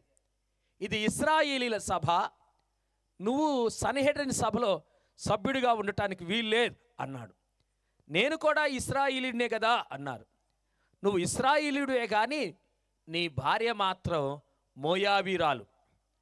ఆమె మోయాబీరాలు గనుక నువ్వు ఇందులో సభ్యుడిగా ఉండటానికి వీల్లేదు అన్నారు. మీరు సభ్యత్వం కొనసాగించాలి అంటే నీ భార్యను విడిచిపెట్టాలి అన్నారు. నీ భార్యను విడిచిపెడతావా, లేకపోతే కలిసి ఉంటే ఇది మానుకో అన్నాడు. అప్పుడు యెషయా ఆలోచించాడు. అప్పటికే 9 మంది పిల్లలు ఉన్నారు, 7 కొడుకులు 2 కూతుర్లు. ఆ పిల్లలు కూడా చాలా పెద్దోళ్ళు అయ్యారు, ఆయన అంతటోళ్ళు అయ్యారు. వాళ్ళ వయసు కూడా పెద్దదయింది. ఇంకా ఈ వయసులో నా భార్య ఉన్నా మేము పెద్దోళ్ళమయ్యే కదా, ఆ భార్య లేకపోతేంలే, ఆ ఉద్యోగం గొప్పది కదా, ఆ పదవి గొప్పదని భార్యను అందరికి తెలిసేటట్లుగా వదిలిపెట్టేశాడు, విడిచిపెట్టేశాడు. అందరి సభాముఖంగా ఆమెను విడిచిపెట్టేశారు. ఆయన చాలా పెద్ద భూస్వామి. ఆయనకి ఆయా ప్రాంతాల్లో పొలాలు స్థలాలు ఉన్నాయి. ఈమెను తీసుకెళ్ళి దూర ప్రాంతంలో ఒక చిన్న గుడారం వేసి అక్కడ ఆమెను ఒంటరిగా ఉంచి ఈ సన్హెడ్రిన్ సభలో సభ్యుడిగా కొనసాగించబడతా ఉన్నాడు. ఆమె భార్య కదండి. ఎవరామె? ఏం పేరమ్మా? ఏం పేరు రా దిక్కులు చూస్తారు? ఏం పేరు? మీరు ఇక్కడే ఉన్నారా? Praise the Lord. ఇట్లా నాలాంటి పాస్టర్ గారు ఇట్లానే వాక్యం చెబుతున్నాడంట, ఇలానే వాక్యం చెబుతా ఉన్నాడంట. మీలాగనే ఒక ఆమె కూర్చొని ఏడుస్తుందంట. పాస్టర్ గారికి చాలా సంతోషం వస్తుంది ఆమె ఏడుస్తుంటే. ఆమె కళ్ళంటి నీళ్ళు కారుతా ఉన్నాయి, డబ్బడబ్బడబ్బడబ్బగా కారుతా ఉన్నాయి. ఆ కారుతున్న ఆమెను చూసి ఈయనకి కూడా ఆవేశం వచ్చి వాక్యం చెప్పేస్తా ఉన్నాడు. ఆమె పశ్చాత్తాపడుతుంది. నా వాక్యం విని ఆమె గుండెలు కరిగిపోతున్నాయి, కళ్ళం నీళ్ళు వస్తున్నాయి అని వాక్యం చెప్పేశాడు. చెప్పిన తర్వాత అందరిని పంపించి అమ్మా నువ్వు కూర్చో అన్నాడు. ఆమెతో మాట్లాడాలి, కన్నీళ్ళు గారిచ్చింది కదా, తన పాపం ఒప్పుకుంటుంది కదా, ఆమెకు ధైర్యం చెప్పి దిగులు పడవాకమ్మా, దేవుడు నిన్ను దీవిస్తాడు, నీ పాపాలు క్షమించాడు, నువ్వు ఇక సంతోషంగా వెళ్ళు అని ఆదరించాలని అందరిని పంపించిన తర్వాత ఆమె దగ్గరికి వెళ్ళి అమ్మ ఏడవాకు, ప్రతి మనిషి అందరూ ఎవరు నీతిమంతులు కాదు, మేము కూడా ఒకప్పుడు పాపం చేసిన వాళ్ళమే, నువ్వు ఏడవాకమ్మా అని అడుగుతున్నాడు. అప్పుడు ఆమంది అయ్యా నేను ఏడుస్తుంది దానికోసం కాదయ్యా అంది. మరి దేనికోసం ఏడుస్తున్నావయ్యా? అయ్యా నిన్ను చూసిన కాడినిచ్చి నాకు ఒకటి గుర్తు వచ్చిందయ్యా అన్నది. నిన్ను చూసిన కాడినిచ్చి ఏం గుర్తు వచ్చిందంట? నాకు ఒకటి గుర్తు. ఏం గుర్తు వచ్చిందమ్మా అని అడిగాను. చచ్చిపోయిన మేక గుర్తు వస్తుందయ్యా అన్నాడు. ఏంది మేకతో నన్ను పోల్చేవేం తల్లి అంటే, నీ గడ్డము మేక గడ్డం ఒకేలాగుంది, అది చచ్చిపోయిందయ్యా, అది దాని గురించి ఏడుతున్నాను అన్నట్టు. అట్టనే నన్ను చూస్తుంటే ఎవరు గుర్తు వస్తున్నారు మీకు? ఎవరి జ్ఞాపకం ఇక్కడే ఉండండి. దేవునికి స్తోత్రం, గట్టిగా హల్లెలూయా. ఇప్పుడు చెప్పండి, అయ్యగారి భార్య పేరు ఏం పేరు? యెషయా గారి భార్య పేరు నుజావేత్, రైట్. ఆమె ఆ భార్య కదా, ఆ బంధాన్ని ఎవరు విడదీయలేరు. అందుట్లో క్రొత్తోళ్ళు కాదు, లేతోళ్ళు కాదు, పౌరుషాలు ఉంటాయి. అప్పుడు విడిపోతారు, మొండిగా ఉంటారు సంవత్సరాల తరబడి. వీళ్ళకి పెద్దోళ్ళు అయిన వాళ్ళు ఆయన భార్య మీద ఉన్న మమకారాన్ని పోగొట్టుకోలేక ప్రజలకు తెలియకుండా అప్పుడప్పుడు భార్య దగ్గరికి వెళ్ళి వస్తూ ఉన్నాడు. భార్యను మరలా దేవుడు జ్ఞాపకం చేసుకున్నాడు. వృద్ధాప్య వయసులో వచ్చిన ఆ భార్యను జ్ఞాపకం చేసుకున్నాడు. దేవుడు గర్భాన్ని ఇచ్చాడు. ఆమెకు నుజావేత్ గర్భవతి అయింది. ఆమె గర్భవతి అయి పొట్ట పెరుగుతుంది. ఆ చుట్టుప్రక్కల ప్రాంత ప్రజలందరూ ఆశ్చర్యపోతున్నారు. ఇక్కడ మగ మనిషి లేరు, ఈమె భర్తతో ఎప్పుడో విడాకులు తీసుకుంది, వీళ్ళు వేరైపోయారు, ఈమెకు గర్భం ఎలా వచ్చింది? ఈమెకి గర్భం ఎలా వచ్చింది? ఈమెకి గర్భం ఎలా వచ్చింది? అర్రే, ఇన్నాళ్ళు ఆమెను గురించి మేము చాలా మంచిగా అనుకున్నాం. ఆ మంచిది, నీతిమంతురాలు, భక్తి కలిగింది, ఎప్పుడు చూసినా ప్రార్థన చేసుకుంటుంది, ఎప్పుడు పోయినా పలకరించినా ప్రేమగా పలకరిస్తుంది, జీవం కలిగిన దేవుణ్ణి ఆరాధిస్తుంది, ఈమె చాలా మంచిది అని అందరం చెప్పుకుంటున్నామే. మరి ఈమెకి గర్భం ఎలా వచ్చింది? ఒరే, మన అంచనా తప్పయింది. ఈమె పాపం చేస్తుంది, ఎవరితోనో కలుస్తుంది, అక్రమ సంబంధం పెట్టుకుంది, ఆ కడుపు వాళ్ళ వల్లనే వచ్చింది అని ప్రజలందరూ ఇక ఆమె మీద పాపి పాపి పాపి పాపి పాపి అని ముద్ర వేసేసారు. ఆ పాపం చేసింది, ఆ పాపం వల్లే గర్భం వచ్చింది, ఆ పాపం వల్లే గర్భం వచ్చిందని అందరూ ఆమె మీద పాపం పాపి అని ముద్ర వేశారు. ఆ గర్భంలో నుండి పుట్టిన బిడ్డే దావీదు. చప్పట్లు కొడదాం, దేవునికి స్తోత్రం. ఆ గర్భంలో నుండి వచ్చిన బిడ్డే దావీదు. అందుకే దావీదును కూడా పాపి పాపి పాపి పాపి, పాపం వల్ల పుట్టాడు, పాపం వల్ల పుట్టాడు, పాపం వల్ల పుట్టాడని ప్రజలు ఆయన్ని అసహించుకున్నారు. అందుకే 51వ కీర్తనలో ఆయన చాలా వేదనతో ఈ కీర్తన రాస్తూ అందులో 5వ వచనంలో అంటాడు. 5వ వచనం, 51వ కీర్తన 5వ వచనంలో, నేను పాపములో పుట్టినవాడును, పాపములోనే నా తల్లి నన్ను, నేను పాపములో పుట్టాను, పాపములోనే నా తల్లి నన్ను గర్భం ధరించింది. వాస్తవానికి పాపం వల్ల పుట్టాడా దావీదు? మీరు చెప్పాలి. పాపం వల్ల పుట్ల. వివాహం అనేది అన్ని విషయాల్లో ఘనమైనది. ఆ తరువాత అంటాడు, పానుపు నిష్కలంకమైంది. పానుపును అపవిత్రంగా చూపించడు ప్రభు. అది ఆయన ప్రణాళిక, అది ఆయన చిత్తం, ఆయన కోరుకున్నది, ఆయన దగ్గరుండి జరిగించింది, ఆయన సన్నిధి కలిగి ఉన్నది. పెండ్లి అంటే దేవునికి ఇష్టం, మరి దాన్ని పాపం అని ఎలా అంటాం? కానీ క్రమము లేకుండా జరిగింది. అది క్రమము లేకుండా విడిపోయిన తర్వాత మళ్ళా కలిసిపోయి ఉన్నారు కాబట్టి దాన్ని పాపం అని ప్రజలు అన్నారు. ప్రజలేమో ఎస్ఐ అనుకోవట్లేదు, ఎవరో అనుకుంటున్నారు. ఆయన పాపం వల్ల పుట్టాడు అని దావీదుని నింద వేశారు. అది ఆయన జీవితంలో మానని మచ్చలాగా మిగిలిపోయింది. అందుకే ప్రభుతో అంటున్నాడు, నేను పాపంలో పుట్టాను, పాపంలోనే నా తల్లి నన్ను గర్భము ధరించింది. ఇలా ప్రజలు మాట్లాడుకుంటుంటే ఎస్ఐ తట్టుకోలేకపోయాడు. నా భార్య నీతి కలిగింది, ఆమె తప్పు చేయలా, ఆ గర్భము ఆ బిడ్డ నా వల్లనే వచ్చింది, ఆమె తప్పు చేయలేదు అని అందరూ ఆమెను సూటిపోటి మాటలు మాట్లాడుతుంటే, ఆ చిన్నపిల్లోడిని దావీదుని అసహించుకుంటుంటే, చులకనగా మాట్లాడుతుంటే కన్న తండ్రి తట్టుకోలేక అక్కడుంటే ఆమెను బ్రతకనివ్వరని ఆ బాబుని తల్లిని తీసుకొని బెత్లెహేంకి వచ్చేసాడు. బెత్లెహేంకి వచ్చాడు. నాకు ఆ పదవి అక్కర్లా, నాకు ఆ ఉద్యోగం అక్కర్లా, ఆ సన్హెడ్రిన్ సభలో నాకు సభ్యత్వం అవసరం లేదు, నా భార్య నా బిడ్డ బాగుంటే చాలు అని తీసుకొని ఇంటికి వచ్చేసాడు. ఇంటికి వస్తే పిల్లలు ఆయనకంటే మించున్నారు. వీళ్ళు ఒక్కసారిగా తిరగబడ్డారు.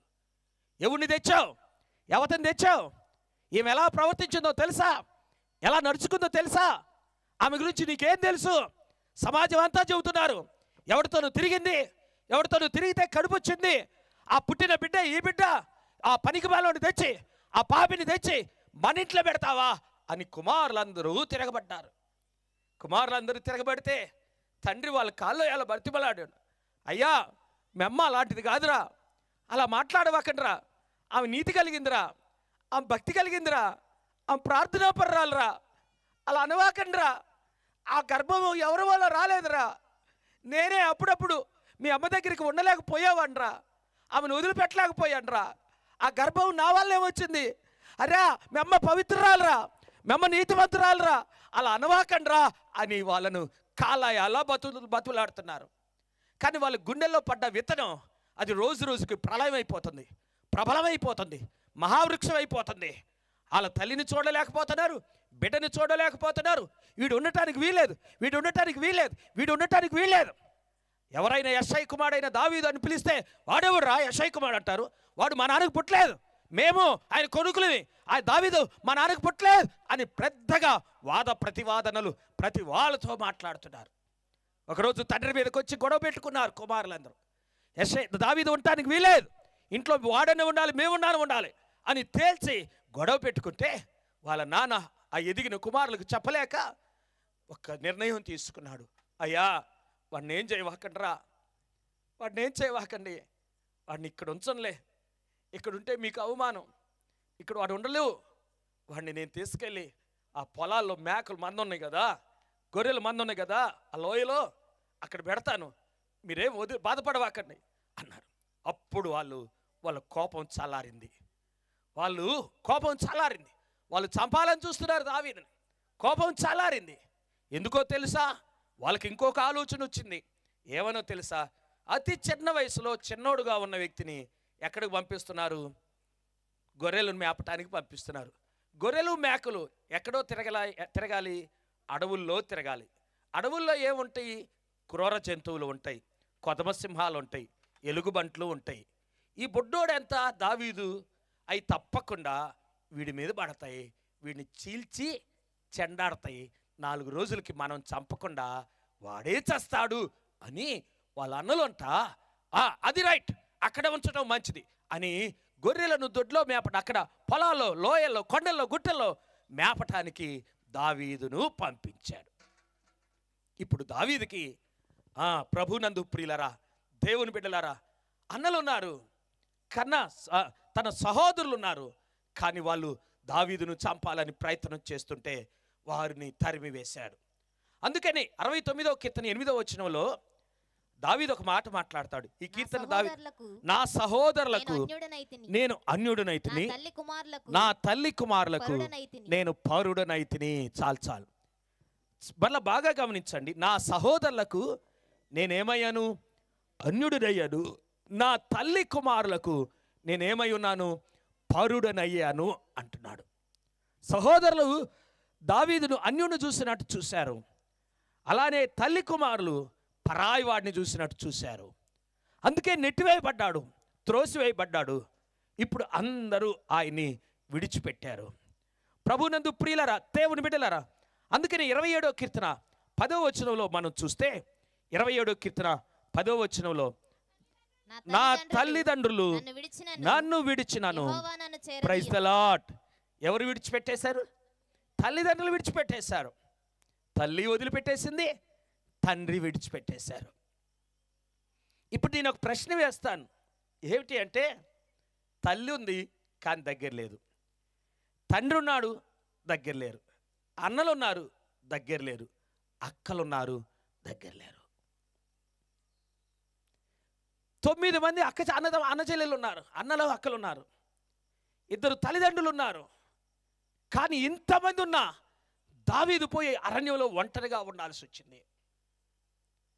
అన్నలు అక్కలు త్రోసివేశారంటే అది రైట్, కానీ తల్లిదండ్రులు కూడా విడిచిపెట్టారుగా. తల్లిదండ్రులు కూడా దావీదును వదిలిపెట్టేశారు. ఇప్పుడు దావీదు ఎలా బ్రతకాలి? దావీదు మనస్తత్వం ఎలా ఉంటుంది? మీరు ఆలోచించండి ఒకసారి. తల్లిదండ్రులు పిల్లలను వదిలిపెట్టితే, పట్టించుకోకుండా ఉంటే పిల్లలు ఏమవుతారు అమ్మా? తల్లిదండ్రులు లేని పిల్లలు, తల్లిదండ్రులు పట్టించుకొని పిల్లలు, తల్లిదండ్రులు తాగుబోతులు, తిరుగుబోతులు అయిన పిల్లలు ఏమవుతారు? కలెక్టర్లు అవుతారా? డాక్టర్లు అవుతారా? చెడిపోతారు, త్రాగుబోతులు అవుతారు, తిరుగుబోతులు అవుతారు, దొంగలు అవుతారు, హంతకులు అవుతారు, ఇంకా ఉగ్రవాదులు అవుతారు, శాడిస్టులు అవుతారు, రేపిస్టులు అవుతారు. తల్లిదండ్రులు విడిచిపెట్టిన వాళ్ళు. ఈరోజు ప్రపంచంలో జరుగుతుంది అదే. ఎందుకురా నువ్వు ఇలా భయంకరంగా దుర్మార్గంగా ఇంత హత్యలు చేస్తున్నావు అంటే, నాకు తల్లి లేదు, తండ్రి లేడు, నా అన్న వాళ్ళు ఎవరు లేరు, నేను ఆ రైల్వే ప్లాట్ఫామ్ మీద పండుకొని బ్రతికాను, నాలో ప్రేమలు లేవు, నాలో దయ లేవు, నేను అనుకున్నది సాధిస్తానంటారు. అంటే తల్లిదండ్రులు లేకపోతే అంత దుర్మార్గంగా మారుతున్నారు కదా. ఇప్పుడు నేనేమంటున్నాను తెలుసా? తల్లిదండ్రులు, అన్నదమ్ములు, అక్క చెల్లెలు అందరూ విడిచిపెట్టినా దావీదు దుర్మార్గుడిగా ఉండలా. చప్పట్లు కొడతామా గట్టిగా? Praise the Lord. గట్టిగా హల్లెలూయా. దావీదును కోరుకున్నాడు దేవుడు.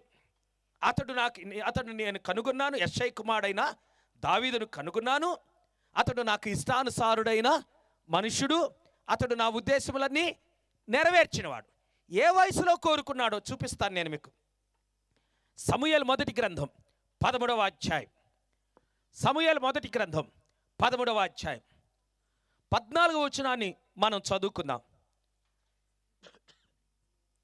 సమూయేలు మొదటి గ్రంథం యెహోవా తన చిత్తానుసారమైన మనసు గల ఒకనిని కనుగొని ఉన్నాడు. నీకు ఆజ్ఞాపించిన దాన్ని నువ్వు గైకొనకపోతివి. యెహోవా తన జనుల మీద అతనిని అధిపతిగా నియమించాను. చాలు. Praise the lord. సమూయేలు అనే దైవజనుడు సౌలు గారితో మాట్లాడుతున్నాడు. నువ్వు దేవుడు చెప్పినట్లుగా చేయలా, అందుకనే దేవుడు నిన్ను తొలగించి తను చెప్పినట్లు చేసే వ్యక్తిని కనుగొన్నాడు. అంటే అప్పటికే కన్ఫామ్ అయిపోయింది దేవుని దృష్టిలో ఒక వ్యక్తిని రాజుని చేయాలని. ఇప్పుడు 16వ అధ్యాయం 13వ వచనంలో సమూయేలు అనే దైవజనుడు వచ్చి దావీదును అభిషేకించాడు. సమూయేలు దైవజనుడు వచ్చి అభిషేకించాడు. అలానే సమూయేలు 2వ గ్రంథంలో 4వ అధ్యాయం అనుకుంటా.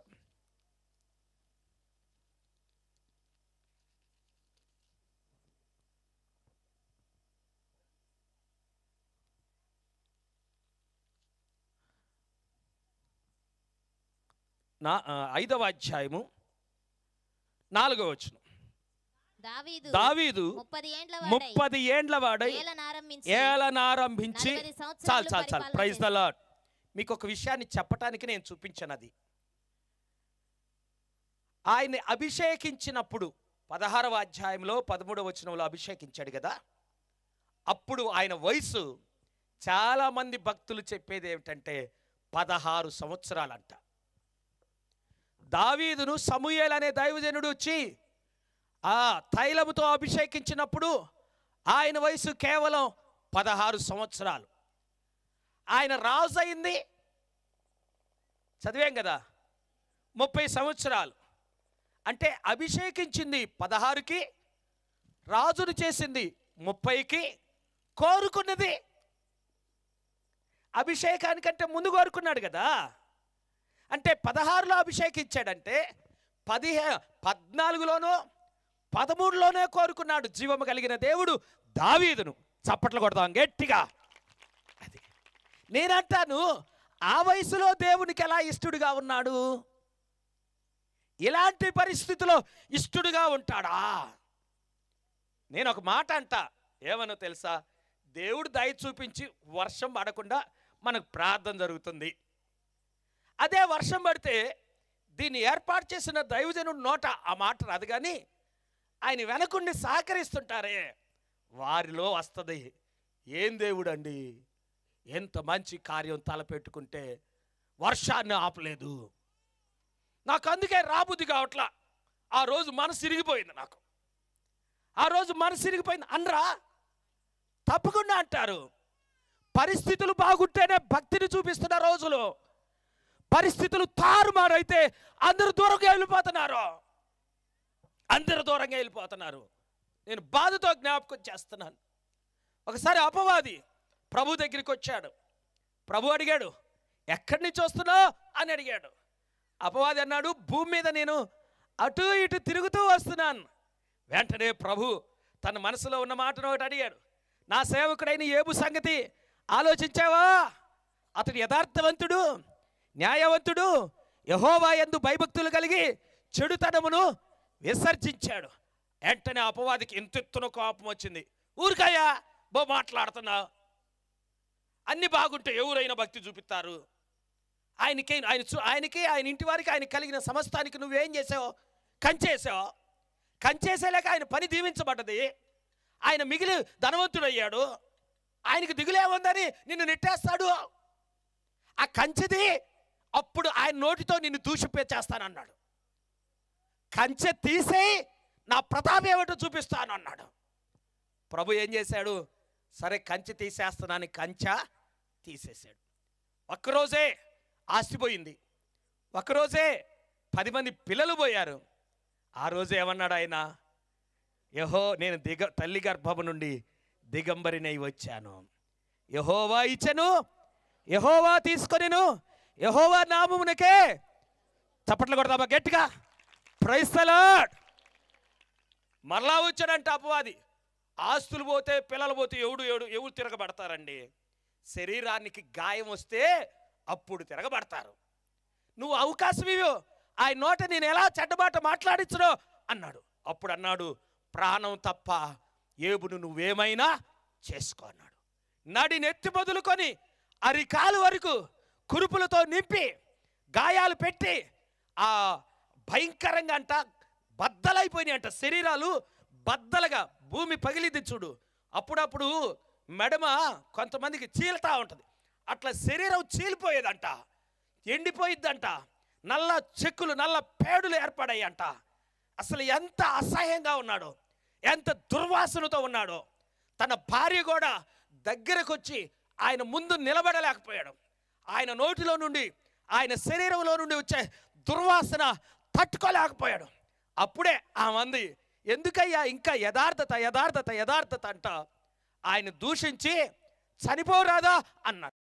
ఆయన దూషించి చనిపోరాదా అన్నాడు. కానీ ఏబు నోట ఆ మాట రాలా. ఆయన ఏమన్నాడో తెలుసా? ఇదిగో ఆయన నన్ను చంపినాను, నేను ఆయన కొరకే, చప్పట్లు కొడదామా గట్టిగా, మరణము వరకు యథార్థతను వదిలిపెట్టను అన్నాడు. చప్పట్లు కొడదామా గట్టిగా? దేవునికి స్తోత్రం. అంటే బాగుంటే భక్తి, బాగలేకపోతే భక్తి కలిగి ఉండే వాళ్ళు లేరు. దేవుని విడిచిపెట్టే వాళ్ళు ఎక్కువ, దేవుని త్రోసివేసే వాళ్ళు ఎక్కువ. కానీ నేను జ్ఞాపకం చేస్తున్నాను, దావీదు పరిస్థితులు తిరగబడ్డా, అనుకూలంగా లేకపోయినా, ఆయన దుఃఖాక్రాంతుడు చేసిన, ఒంటరివాడు చేసిన, ఏకాకిని చేసిన, జీవము కలిగిన దేవుణ్ణి విడిచిపెట్టలా. ఈరోజు నేను కూడా మీకు జ్ఞాపకం చేస్తున్నాను, మీ కుటుంబాల్లో మీ జీవితాల్లో ఇలాంటి పరిస్థితులు ఉంటే జీవము కలిగిన దేవుని వైపు మీరు చూడాలని ప్రేమతో మనం చేస్తున్నాను. పై పరిస్థితుల్లో దేవుడు ఎలా దేవునికి ఇష్టడుగా ఉన్నాడు అనేది నేను ప్రశ్న. ఒక మాట నేను మీకు జ్ఞాపకం చేస్తాను. 71వ కీర్తన 5వ వచనం. 71వ కీర్తన 5వ వచనం. 71వ కీర్తన 5వ వచనం. బాల్యము నుండి నా ప్రభువా యెహోవా నా నిరీక్షణాస్పదము నీవే, బాల్యము నుండి నా ఆశ్రయము నీవే, గర్భవాసనైనది మొదలుకొని నీవే నాకు ప్రాపకుడవై ఉన్నావు. తల్లి గర్భము నుండి నన్ను ఉద్భవింపచేసిన వాడు నువ్వే. నిన్ను గూర్చి నేను నిత్యము స్తుతిగానము చేయుదును. నేను అనేకులకు ఒక వింతగా ఉన్నాను. చాలు చాలు చాలు చాలు చాలు. దావీదంట అనేకులకు ఎలా ఉన్నాడు? ఒక వింతగా ఉన్నాడు, ఎంతగా ఉన్నాడు. కానీ ఆ దావీదు దేవుణ్ణి ఆశ్రయించాడు. ఆ దావీదు దేవుని వైపు చూశాడు. ఆ దావీదు దేవుణ్ణి ఆశ్రయస్థానంగా చేసుకున్నాడు. అందుకనే దావీదు దేవునికి ఇష్టడుగా ఉన్నాడు. దేవునికి స్తోత్రం. గట్టిగా హల్లెలూయా. ఇంకొక మాట 89వ కీర్తన ఒక్కసారి మనం తెరిచి ఉంచుదాం.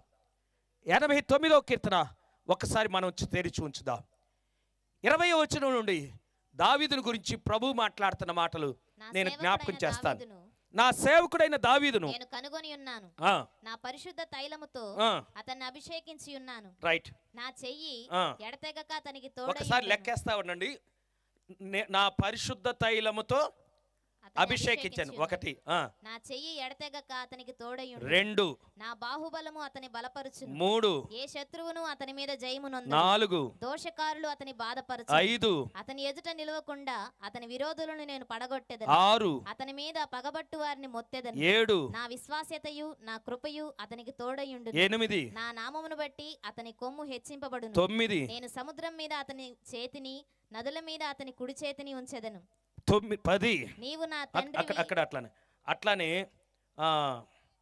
27వ వచనం. కావున నేను అతని నా జ్యేష్ఠ కుమారునిగా చేయుదును. 11. భూరాజులలో అత్యున్నతనిగా ఉంచెదను. 12. నా కృప నిత్యం అతనికి తోడుగా నుండదు. 13.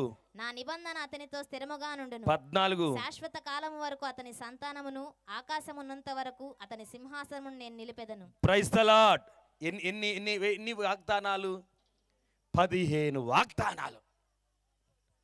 ఒక వ్యక్తికి జీవము కలిగిన దేవుడు 15 వాగ్దానాలు చేస్తున్నాడండి. నేనంటాను, మనకి సంవత్సరానికి ఎన్ని వాగ్దానాలు వస్తున్నాయి? ఒక్క వాగ్దానం వస్తుంది. ఆ వాగ్దానాన్ని బట్టే మనం ఎంత సంతోషపడతామో, ఎంత ఆనందిస్తానో. నేనైతే ఈ సంవత్సరం నా దేవుడు నాతో ఒక వాగ్దానం చేశాడు. నువ్వు వెళ్ళు చోటికి నేను వచ్చి నిన్ను ఆశీర్వదిస్తాను అన్నాడు. చప్పట్లు కొడదాం. Praise the Lord. గట్టిగా హల్లెలూయా. నువ్వు వెళ్ళు చోటికి నేను వస్తాను, నేను నిన్ను ఆశీర్వదిస్తాను అన్నాడు.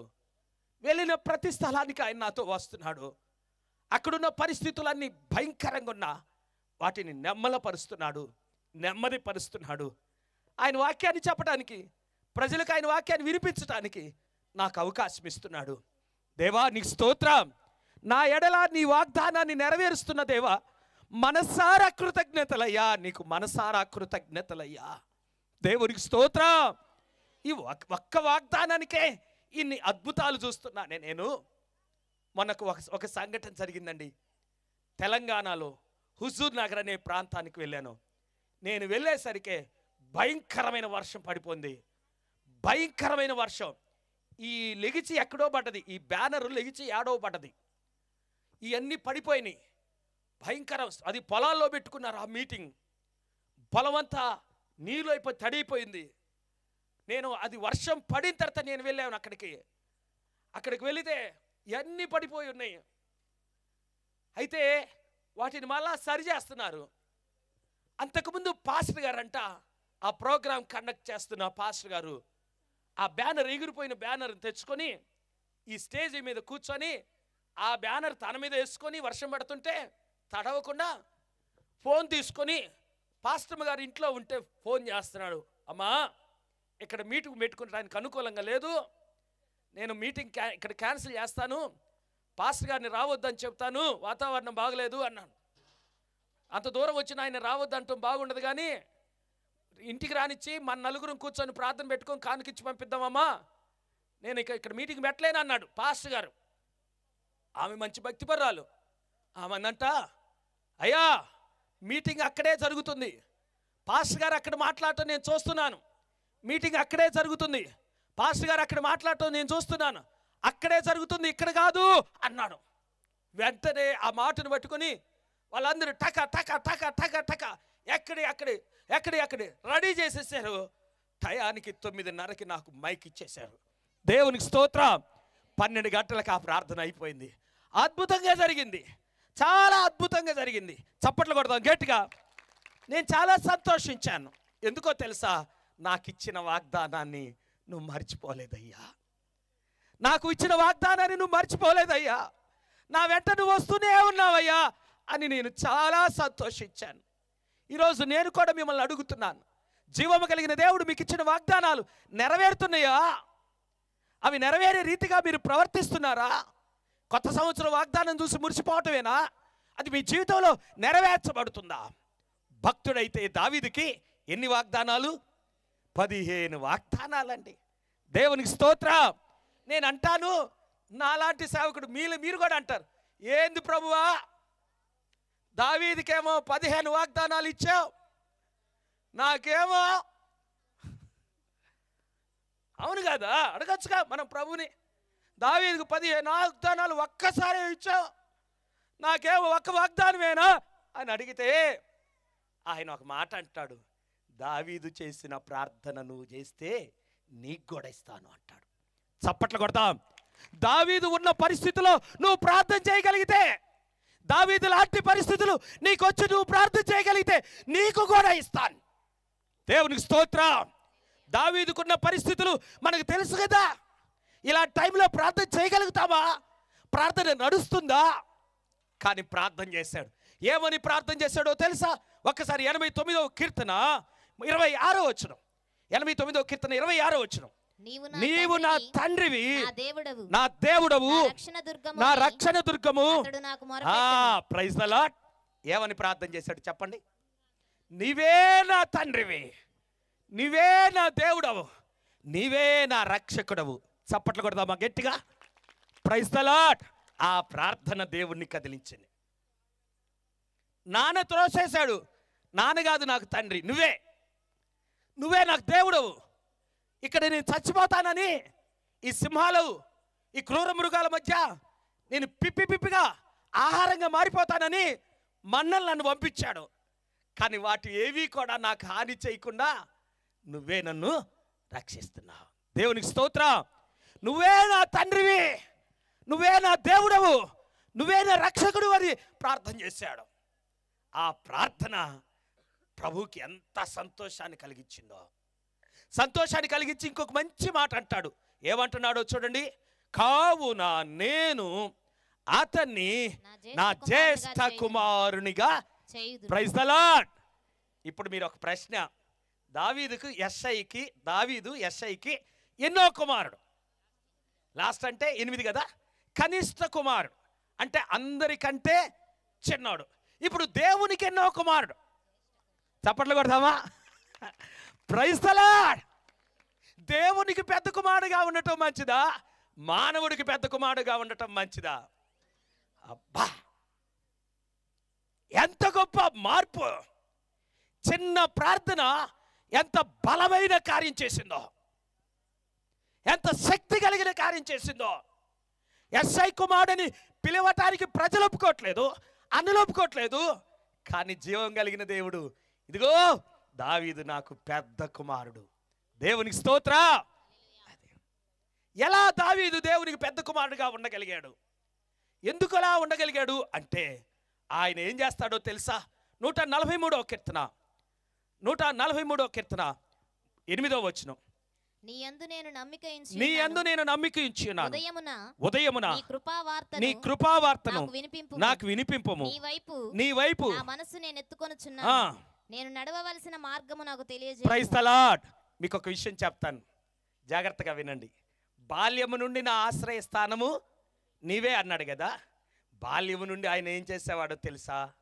ఉదయమున నీ కృపావార్తను నాకు వినిపింపుము అంటే ఉదయాన్నే లేచి ఎవరి దగ్గర కూర్చుంటాడో తెలుసా? Praise the Lord. మనం ఏడ కూర్చుంటున్నామో తెలుసా? పక్కలోనే పెట్టుకున్న సెల్ ఫోన్ తీసి ఈ రాత్రుల్లో ఎన్ని మెసేజ్లు వచ్చినాయి అని తిప్పేస్తుంటాం. కొందరు ప్రార్థన కూడా చేసేవాళ్ళు లేరు. అయ్యా, రాత్రి అంతా పడకలకు నీ దూతలను తోడుగా ఉంచి నాకు సుఖమైన నిద్రనిచ్చి వేకు చావును మెలకునిచ్చావయ్యా. నాకంటే గొప్ప వాళ్ళు రాత్రే ఎగిరిపోయారయ్యా. నన్ను బ్రతికినిచ్చావయ్యా.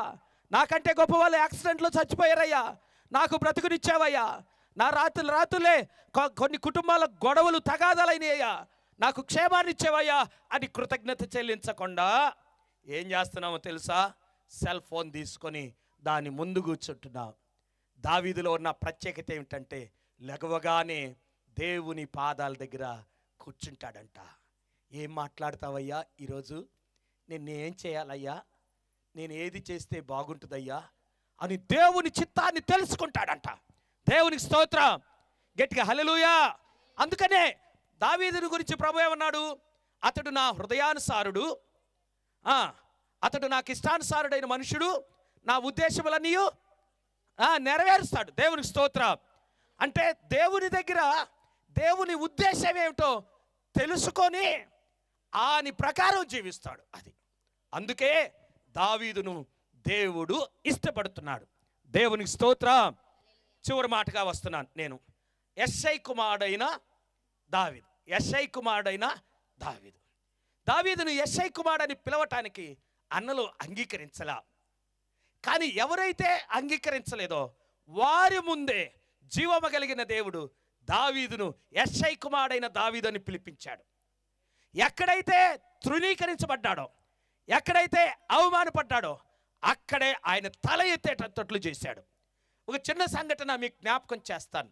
సమూయేలు మొదటి గ్రంథం 16వ అధ్యాయం ఇందాక మనం చదువుకున్నాం. సమూయేలు మొదటి గ్రంథం 16వ అధ్యాయాన్ని మనం తెరిచి ఉంచుదాం. ఈ 16వ అధ్యాయంలో సమూయేలుతో మాట మాట్లాడతాడు. ఏమనో తెలుసు? మొదటి వచనం, ఇశ్రాయేలు మీద రాజుగా ఉండకుండా నేను విసర్జించిన సౌలును గూర్చి నీవెంతకాలము దుఃఖింతువు? నీ కొమ్మును తైలముతో నింపుము.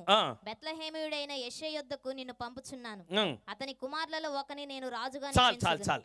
ఒకరోజు సమూయేలు పిలిచి ప్రభు అంటున్నాడు, సమూయేలు నువ్వు బెత్లెహేంకి వెళ్ళిపో, అక్కడ యెషై అని ఒక ఆయన ఉన్నాడు, ఆయన కుమారులో నేను ఒకతన్ని రాజుని చేస్తున్నాను అన్నాడు. వెంటనే సమూయేలు తైలం తీసుకొని బెత్లెహేంకి వెళ్ళాడు. బెత్లెహేంలో యెషై అని ఆయన ఎక్కడున్నాడని కనుక్కున్నాడు. యెషైని పిలిపించాడు.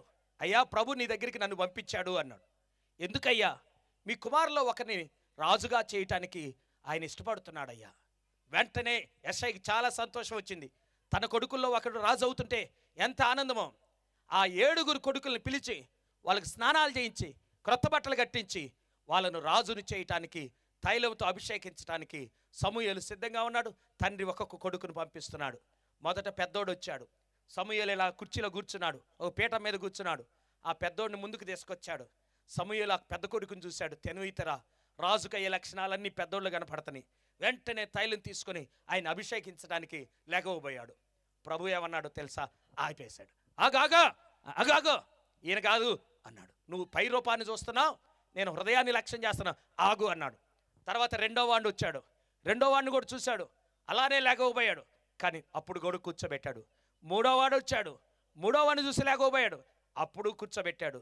ఇట్లా 7 కుమారులు వచ్చినప్పుడు సమూయేలు లేకపోతున్నాడు. ప్రభు ఏమంటున్నాడు? కూర్చో కూర్చో అంటున్నాడు. Praise the Lord. వెంటనే సమూయేలు గారికి ఒక డౌట్ వచ్చింది. వీళ్ళేనా నీ కొడుకులు, ఇంకెవరైనా ఉన్నారా అన్నారు. అప్పుడు యెషై అన్నాడు, ఇంకొకడు ఉన్నాడయ్యా, వాడు పొలంలో ఉంటాడు, వాడు కడవాడు అన్నాడు. అతను కూడా పిలిపించండి అన్నాడు. వెంటనే దావీదుని పిలిచారు. అతనికి స్నానం చేయించారు, బట్టలు తొడిగించాడు. పాస్టర్ గారి ముందుకు తీసుకొస్తున్నారు. పాస్టర్ గారికి ముందుకు తీసుకొస్తే అంతకుముందేమో వాళ్ళు వచ్చేటప్పుడు ఎవరు లేచారు వాళ్ళు తెలుసా? ఎవరు లేచాడు? అప్పుడు సమూయేలు లేచాడు. ఇప్పుడు దావీదు వస్తున్నప్పుడు ఎవరు లెగుస్తున్నారో చూడండి ఒకసారి. దావీదు వస్తున్నప్పుడు ఎవరు లేచారు? 12వ వచనం, 16, 12. అతడు వాని పిలువనంపించి లోపలికి తోడుకొని వచ్చెను. అతడు ఎర్రని వాడు, చక్కని నేత్రములు గలవాడు, సుందరమైన వాడునై ఉండెను. అతడు రాగానే నేను కోరుకున్నవాడు ఇతడే, నీవు లేచి వాని అభిషేకించమని యెహోవా సెలవీయగా. చాలు, నేను కోరుకున్నవాడు ఇతడే, నీవు లేచి వానిని అభిషేకించుము. Praise the lord. మీకు అర్థమైందో లేదో నేను మీకు జ్ఞాపకం చేస్తా. అంతకు ముందేమో సమూయేలు తొందరపడ్డాడు, ఇప్పుడు దావీదు వస్తుంటేనేమో ఎవరు తొందరపడుతున్నారు? చప్పట్లు కొడదామా గట్టిగా గట్టిగా? అసలు ఎంత ఉత్సాహపడ్డాడంటే, లే లే నీ కొరికినవాడు ఈయన, లే అని లేపుతున్నాడు సమూయేల్ని. అంటే దావీదు అంటే దేవునికి అంత పిచ్చి. అది ఎంత పిచ్చా! ఈరోజు నేను కూడా అంటాను, మనకు దేవుడు అంటే పిచ్చి ఉండాలి, దేవునికి మన మీద కూడా పిచ్చి ఉండాలి, పిచ్చి ఉండాలి. Praise the Lord. గట్టిగా హల్లెలూయా హల్లెలూయా. ఆ దేవునికి నీ మీద పిచ్చి ఉంటే నీ బ్రతుకు కూడా ఎలాన మారింది, నీ జీవితం కూడా ఎలాన మారింది. ఇంకొక మాట నేను మీకు జ్ఞాపకం చేస్తాను, ప్రేమతో జ్ఞాపకం చేస్తున్నాను. ప్రభు ఏం చేశాడంటే 2 పేర్లు చెప్పాడు. బెత్లెహేంకి వెళ్ళండి, అక్కడ ఎవరున్నారన్నాడు? యెషై ఉన్నాడు. ఊరు పేరు చెప్పాడు, తండ్రి పేరు చెప్పాడు. కానీ కొడుకులు 8 మంది కొడుకులు ఉన్నారని దేవునికి తెలుసుగా. ఒక పేరు చెప్పవచ్చుగా, ఆ దావీదు పేరే మొదటి చెప్పవచ్చుగా. కానీ పేరు ఎందుకు చెప్పలేదు? ఇప్పుడు నేను మీకు జ్ఞాపకం చేస్తాను. దావీదు పేరు చెబితే అక్కడ దావీదు ఒక్కడే ఉండేవాడు, ఈ 7 ఉండేవాళ్ళు కాదు. ఈ 7 దావీదుని ఏం చేస్తున్నారో తెలుసా? కించపరుస్తున్నారు, అవమానపరుస్తున్నారు, చంపాలని చూస్తున్నారు, అసహించుకుంటున్నారు, తృణీకరించారు, బూతులాడుతున్నారు. ఇప్పుడు జీవము కలిగిన దేవుడు ఏం చేశాడో తెలుసా? ఎవరైతే అవమానపరుస్తున్నారో వాళ్ళు చూస్తుండగా జీవము కలిగిన దేవుడు దావీదుని అభిషేకించాడు. చప్పట్లు కొడదాం గట్టిగా గట్టిగా. Praise the Lord. ఈరోజు నేను కూడా మీకు జ్ఞాపకం చేస్తున్నాను, ఎక్కడైతే అవమానపరచబడుతున్నామో అక్కడే దేవుడు మనలను తల ఎత్తుకునేటట్లుగా చేయగలిగిన సమర్థుడు. దేవునికి స్తోత్రం. నేను ఉద్యోగం చేశాను గతంలో, ఒక స్కూల్కి ప్రిన్సిపాల్గా చేశాను. నా దగ్గర 7-8 మంది స్టాఫ్ ఉన్నారు, టీచర్స్. నేను చాలా ఉద్యోగం ప్రిన్సిపాల్ అయినా నేను చాలా పేదరికంలో ఉన్నాను. కనీసం సైకిల్ కూడా నాకు లేదు. చదువుకున్న చదువుని బట్టి ఆ ఉద్యోగం ఇచ్చారు. నాకు ఆస్తులు లేవు, సైకిల్ లేవు. ఆ వచ్చే జీతంతో నా భార్య పిల్లల్ని నేను పోషించుకుంటా ఉండేవాడిని. కానీ నా దగ్గర పనిచేసే ఒక అతను ఉన్నాడు. ఆయన ధనవంతుడు, ఆయనకి కారు ఉంది. నా దగ్గర పనిచేసే ఆయనకేమో కారు ఉంది, నాకేమో సైకిల్ కూడా లేదు. అయితే నా వృత్తిని బట్టి అతనికి కారు ఉందని పని అప్పగించకుండా ఉండకూడదు కదా. నా దగ్గర పనిచేసే వాళ్ళకి నా పని, వాళ్ళు చేయాల్సిన పని అప్పగిస్తుంటాను. అందుకని నా మీద ఆ కారున్న ఆయనకి కొద్దిగా కోపం. ఆయన తన కొలీగ్స్తో అంటాడంట, ఏమంటాడో తెలుసా? ఎప్పటికైనా నేను కారులో క్యాంపస్లోకి వస్తా, హారన్ కొడతాను, లోపల ఉన్న ప్రిన్సిపాల్ గారు పరిగెత్తుకుంటూ వచ్చి నా గేట్ తీస్తాడు. నా ఆశ అది. ఆయన నేను వస్తుండగా ఏం తీయాలి? ఎవరు తీయాలి? ప్రిన్సిపాల్ గారు ఎవరికి తీయాలి? టీచర్కి ప్రిన్సిపాల్ తీయాలంట. అంటే అతని ఆశ అది, గేటు తీయాలి అనుకున్నాడు. కానీ నేను ఎప్పుడు తీయలేదు, ఆ పరిస్థితి నాకు రాలా. ఈ సేవలోకి వచ్చిన తర్వాత ప్రభు నాకు ఒక కారు ఇచ్చాడు. వాళ్ళు ఎలా ఉన్నారని ఆ క్యాంపస్లోనే ఉంటాడు ఆయన. ఆ క్యాంపస్కి వెళ్ళాను, ఆ కారు దగ్గరికి, ఆ గేటు దగ్గరికి నాకు కారు తీయగలే, ఎవరో వచ్చారు అని ఆయన పరిగెత్తుకుంటా గేటు తీస్తున్నాడు. దేవునికి స్తోత్రం, హల్లెలూయా. ఓయ్ నువ్వా మాస్టర్ గారు, నువ్వా అంటున్నాడు. అర్థమైందా? జీవము కలిగిన దేవుడు, ఆయన దగ్గర మనం నమ్మకంగా ఉంటే మనలను ఈ రీతిగా హెచ్చిస్తాడు. చప్పట్లు కొడదామా గట్టిగా? Praise the Lord. కనుక ఎక్కడైతే నెట్టివేయబడ్డాడో, ఎక్కడైతే చులకనగా మాట్లాడారో, అక్కడే దావీదును ఘనపరిచాడు. అంత మాత్రమే కాదు, మత్తయి సువార్త 1వ అధ్యాయం 1వ వచనం మనందరికీ తెలిసిన మాట. మత్తయి సువార్త 1వ అధ్యాయం 1వ వచనం, అబ్రహాం కుమారుడైన దావీదు కుమారుడైన యేసుక్రీస్తు వంశావళి. అబ్రహాం కుమారుడైన దావీదు కుమారుడైన యేసుక్రీస్తు వంశావళి. దావీదుని ఎవరు కుమారుడు అంటే ఒప్పుకోరు? యెషై కుమారుడు అంటే ఒప్పుకోరు. కానీ పరిశుద్ధ గ్రంథంలో ఏమని రాశారో తెలుసా? యెషై కుమారుడు కాదయ్యా, అబ్రహాం కుమారుడయ్యా. యెషై కుమారుడు కాదయ్యా, యేసయ్యకే తండ్రి లాంటోడయ్యా. చప్పట్లు కొడదామా గట్టిగా? Praise the lord. గుడ్డివాడు కేకేశాడు కదా, దావీదు కుమారుడా, దావీదు కుమారుడా నన్ను కనికరించవా అన్నాడు. యెషై కుమారుడు అంటే ఒప్పుకొని ఆ ప్రజల మధ్య జీవము కలిగిన దేవుడు అబ్రహాము కుమారుడు గాను క్రీస్తు యేసు ప్రభుకు తండ్రిగాను కనపరిచాడు. ఈరోజు నేను కూడా బలముతో చెబుతున్నాను, యవ్వన వయసులో, చిన్న వయసులో నేను ఈ వయసా ప్రభు దగ్గరికి రావటానికి, ఈ వయసా అని నెట్టివేయవాకండి. చిన్న వయసులోనే నువ్వు ప్రభు దగ్గరికి రాగలిగితే, యవ్వన వయసులోనే నువ్వు ప్రభు దగ్గరికి చేరగలిగితే, నీకు తెలీదు నీ బ్రతుకును అద్భుతంగా మారుస్తాడు. దేవునికి స్తోత్రం. ఒక తల్లి చచ్చిపోతా తన 9 సంవత్సరాల కొడుకుని పిలిచిందంట. చావు బ్రతుకుల మధ్యలో ఉంది, హాస్పిటల్లో ఉంది ఒక ఆమె. చావు బ్రతుకుల మధ్యలో ఉన్న 9 సంవత్సరాల బాబుని పిలిచి, అయ్యా అరే నేను చచ్చిపోయేటట్టు నాన్న, నేను బ్రతుకుతానని నమ్మకం నాకు లేదు నాన్న, నీతో ఒక ప్రమాణం చేయించుకోవాలని పిలిచానయ్యా. ఏటమ్మా ఏటి అని అడిగాడు ఆ బాబు. నాకు ప్రమాణం చేయయ్యా అన్నాడు. చేస్తానమ్మా, చేతిలో చెయ్యేశాడు. ఏందమ్మా? అయ్యా నువ్వు దేశానికి ఉపయోగపడే గొప్పవాడివి కావాలయ్యా, దేశానికి ఉపయోగపడే గొప్పవాడివి కావాలి. నువ్వు గొప్పవాడివి కావాలంటే దేవుడు నీకు తోడుగా ఉండాలి. దేవుడు నీకు తోడుగా ఉండాలంటే నువ్వు పరిశుద్ధుడివై ఉండాలి. చూడండి, జాగ్రత్తగా గమనించాలి. నువ్వు దేశానికి ఉపయోగపడే గొప్పవాడివి కావాలి. గొప్పవాడివి కావాలంటే దేవుడు నీకు తోడుగా ఉండాలి. దేవుడు తోడుగా ఉన్నప్పుడే గొప్పవాళ్ళు అయ్యారు. దావీదుకు దేవుడు తోడుగా ఉంటేనే కదా ఇశ్రాయేలీల సామ్రాజ్యం మీద సింహాసనాన్ని ఆసీనుడయ్యాడు.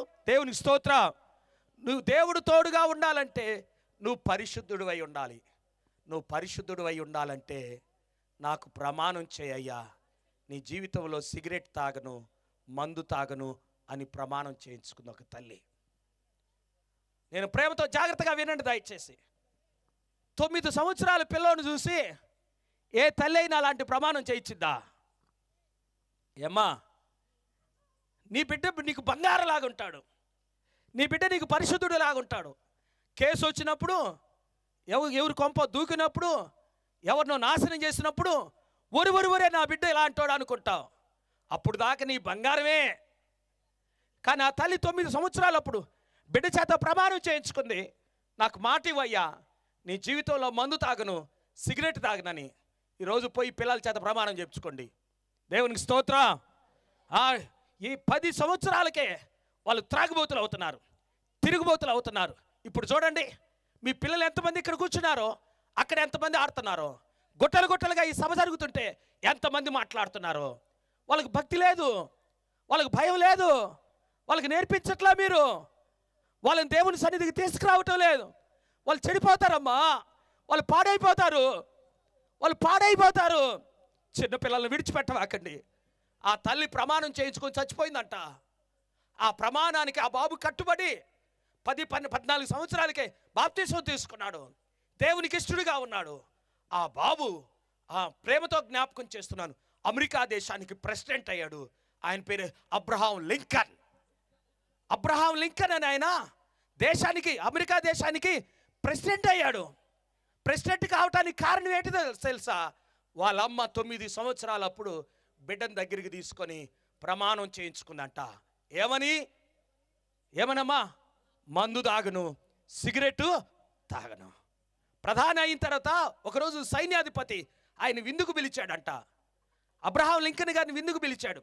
విందుకు పిలిచి టేబుల్ మీద మందు బాటిల్ పెట్టాడంట, సిగరెట్ ప్యాకెట్ పెట్టాడంట. ఆయన పెద్ద ఆయన కదా, ఆయనకు తగ్గ రేంజ్లో గ్లాసులో మందు పోసి, సార్ సిప్ చేయండి అని ఇచ్చాడంట. అబ్రహాం లింకన్ గారు అన్నారు, సారీ సార్ నేను తీసుకోను అన్నాడు. సరే స్మోక్ అన్న చేయని కాస్ట్లీ సిగరెట్ తీసి అబ్రహాం లింకన్కి ఇస్తున్నారంట. అప్పుడు కూడా అన్నాడంట, సారీ సార్ నేను ఇది తీసుకోను. ఆ సైన్యాధిపతి అన్నాడంట, సార్ ఈ స్టేజ్లో ఇది సహజం అండి, మన అమెరికాలో ఇది కామను, ఇది తీసుకోకపోతే ఎట్లా అన్నాడంట.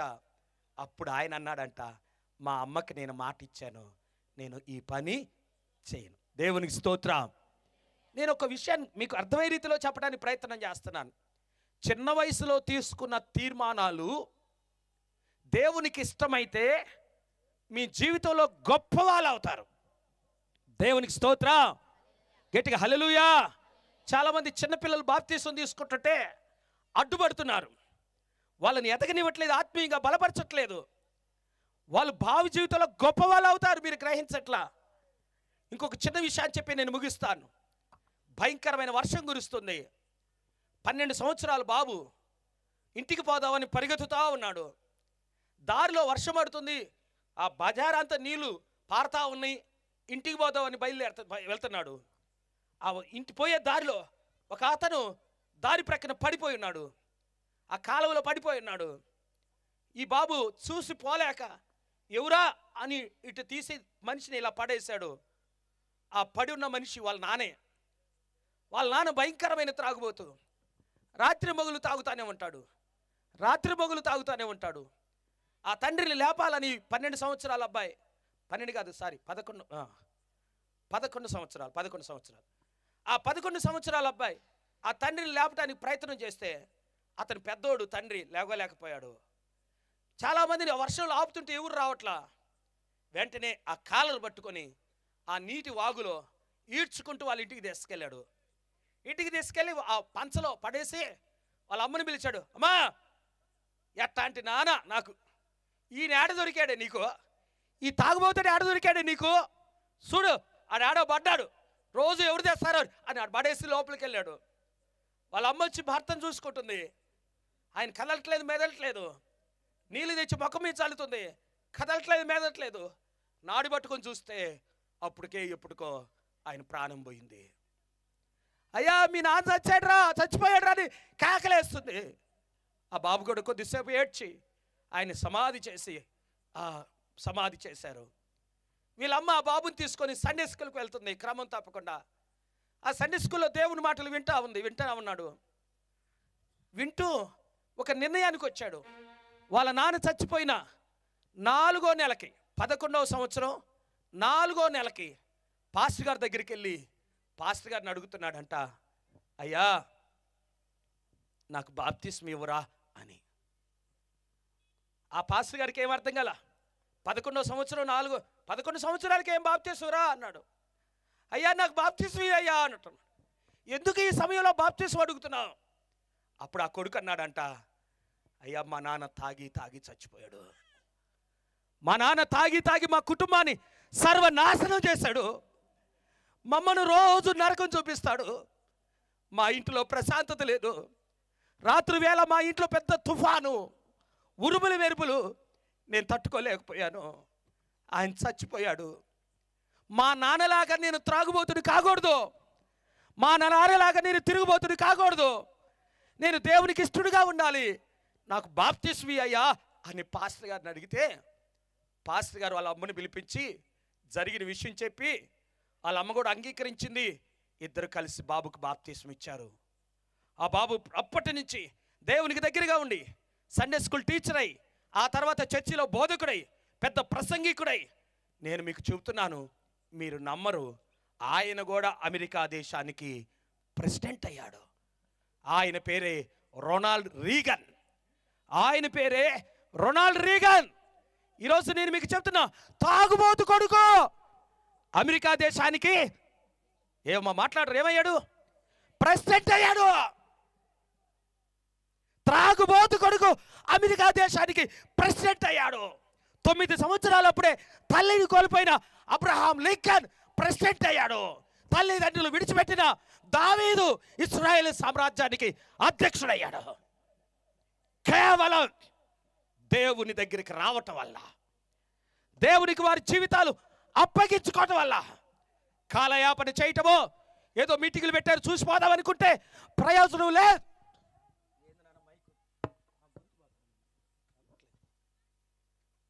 ప్రయోజనం లేదు. ప్రేమతో జ్ఞాపకం చేస్తున్నాను. దయచేసి శ్రద్ధగా ఆలకించాలని ప్రభు పేరట మీకు మనవి చేస్తున్నాను. జ్ఞాపకం చేసుకోండి, కాలక్షేపం చేయకండి.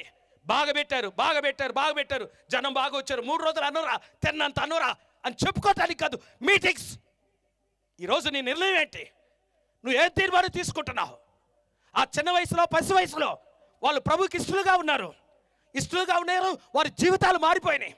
వాళ్ళు ఎంతోమంది, లక్షల మంది ప్రజలకి దీవెనకరంగా మార్చబడ్డారు. ఆ దీవెన, ఆ ఆశీర్వాదం నీకొద్దా? అది నీవు కూడా సంపాదించుకొని వెళ్ళాలని కోరిక లేదా? అలాంటి జీవితం నీ జీవితంలో సొంతం చేసుకోవాలంటే ఈరోజు ప్రభు అయిన యేసయ్యను నువ్వు రక్షకుడుగా అంగీకరించాలి. దేవుని సన్నిధిలో నువ్వు మొక్కుబడి చేసుకోవాలి. ఇక పాపం జోలికి పోనయ్యా, నువ్వు నాకుంటే చాలయ్యా, నీ సన్నిధి నాకు తోడుగా ఉంటే చాలయ్యా, నాకు ఈ లోకంలో ఏది వద్దయ్యా, నా స్థితిని మార్చగలిగిన వాడు, నా పరిస్థితులను మార్చగలుగు, నా గతిని మార్చగలిగిన దేవుడు నువ్వే అని ఆయన వైపు చూడగలిగితే మీ జీవితాల్లో అద్భుతాలు చూస్తారు. దేవునికి స్తోత్రం. నేను దేవుని దగ్గరికి రాకముందు నాకు సైకిల్ కూడా లేదన్నాను కదా, నాకు సైకిల్ కూడా లేదు. ఒకరోజు నా భార్యని, గర్భవతిని, 2 మాసాలు నిండిదో అని ఆమెను టీవీఎస్ 50 వేరే వాళ్ళని అడిగి తీసుకొని వెళ్తుంటే నా భార్య నాగార్జున సాగర్ నడి డ్యామ్లో అంది, అయ్యా ఇప్పుడు పాస్టర్ గారు కాదు టీచర్ని, మాస్టర్ గారు మన జీవితంలో ఎప్పుడైనా ఇలాంటి టీవీఎస్ 50ని కొనుక్కోగలుగుతామా అని అడిగింది. నిజమే, సైకిల్ లేనోడికి టీవీఎస్ 50 ఆడొచ్చింది, ముందు సైకిల్ ఉంటే టీవీఎస్ 50 ఏమో లేవే అని అన్నాను. కానీ ఈరోజు నేను చెప్తున్నాను, ప్రేమతో జ్ఞాపకం చేస్తున్నాను, అతిశయం కాదు, 14 లక్షల కారుతో మీ ఊరికి వచ్చాను. దేవునికి స్తోత్రం. గట్టిగా హల్లెలూయా, హల్లెలూయా. ఒకప్పుడు తినటానికి తిండి లేదు, కొన్ని రోజులు నేను పస్తున్నాను. ఊరి చివర శివాలయం ఉంటే ఆ శివాలయంలో కొబ్బరి చిప్పలు కొడితే ఆ చిప్ప తీసుకొని ఆ కొబ్బరి తిని కడుపు నిండా నీళ్ళు తాగి రోజులు గడిపిన దినాలు ఉన్నాయి. కానీ ఈరోజు నా బిడ్డను తీసుకెళ్ళి అమెరికాలో కూర్చోబెట్టాడు. నా కుమార్తె మంచి టీచర్, నా అల్లుడు మంచి బ్యాంక్ ఎంప్లాయ్. దేవునికి స్తోత్రం. ఈరోజు మా సంఘాలే కాదు, మీలాంటి సంఘాలలో దేవుని వాక్యాన్ని పంచుకోవటానికి అవకాశం ఇస్తున్నాడు. ఎందువలన తెలుసా? నేను ప్రభుకి నేను అప్పగించుకున్నాను. వాయిదాలు వేయలా, కాలయాపన చేయలా, జీవము కలిగిన దేవుడితో నా జీవితాన్ని పంచుకున్నాను. దేవుడు నన్ను ఆశీర్వాదకరంగా మార్చాడు. నువ్వే నా తండ్రివి, నువ్వే నా దేవుడవు, నువ్వే నా రక్షకుడు అని ప్రభు వైపు చూశాను. నా జీవితాన్ని మార్చాడు. మీ జీవితాలను కూడా మార్చాలంటే ప్రభు వైపు చూద్దాం. లేచి నిలబడదాం, తలలు వంచుకుందాం, కళ్ళు మూసుకుందాం, ప్రభు వైపు చూసి ప్రార్థన చేసుకుందాం. కళ్ళు మూసుకుని ఎవరు వెళ్ళొద్దు, అటు ఇటు కదలొద్దు. చివరి సమయం దయచేసి ప్రార్థన చేయి.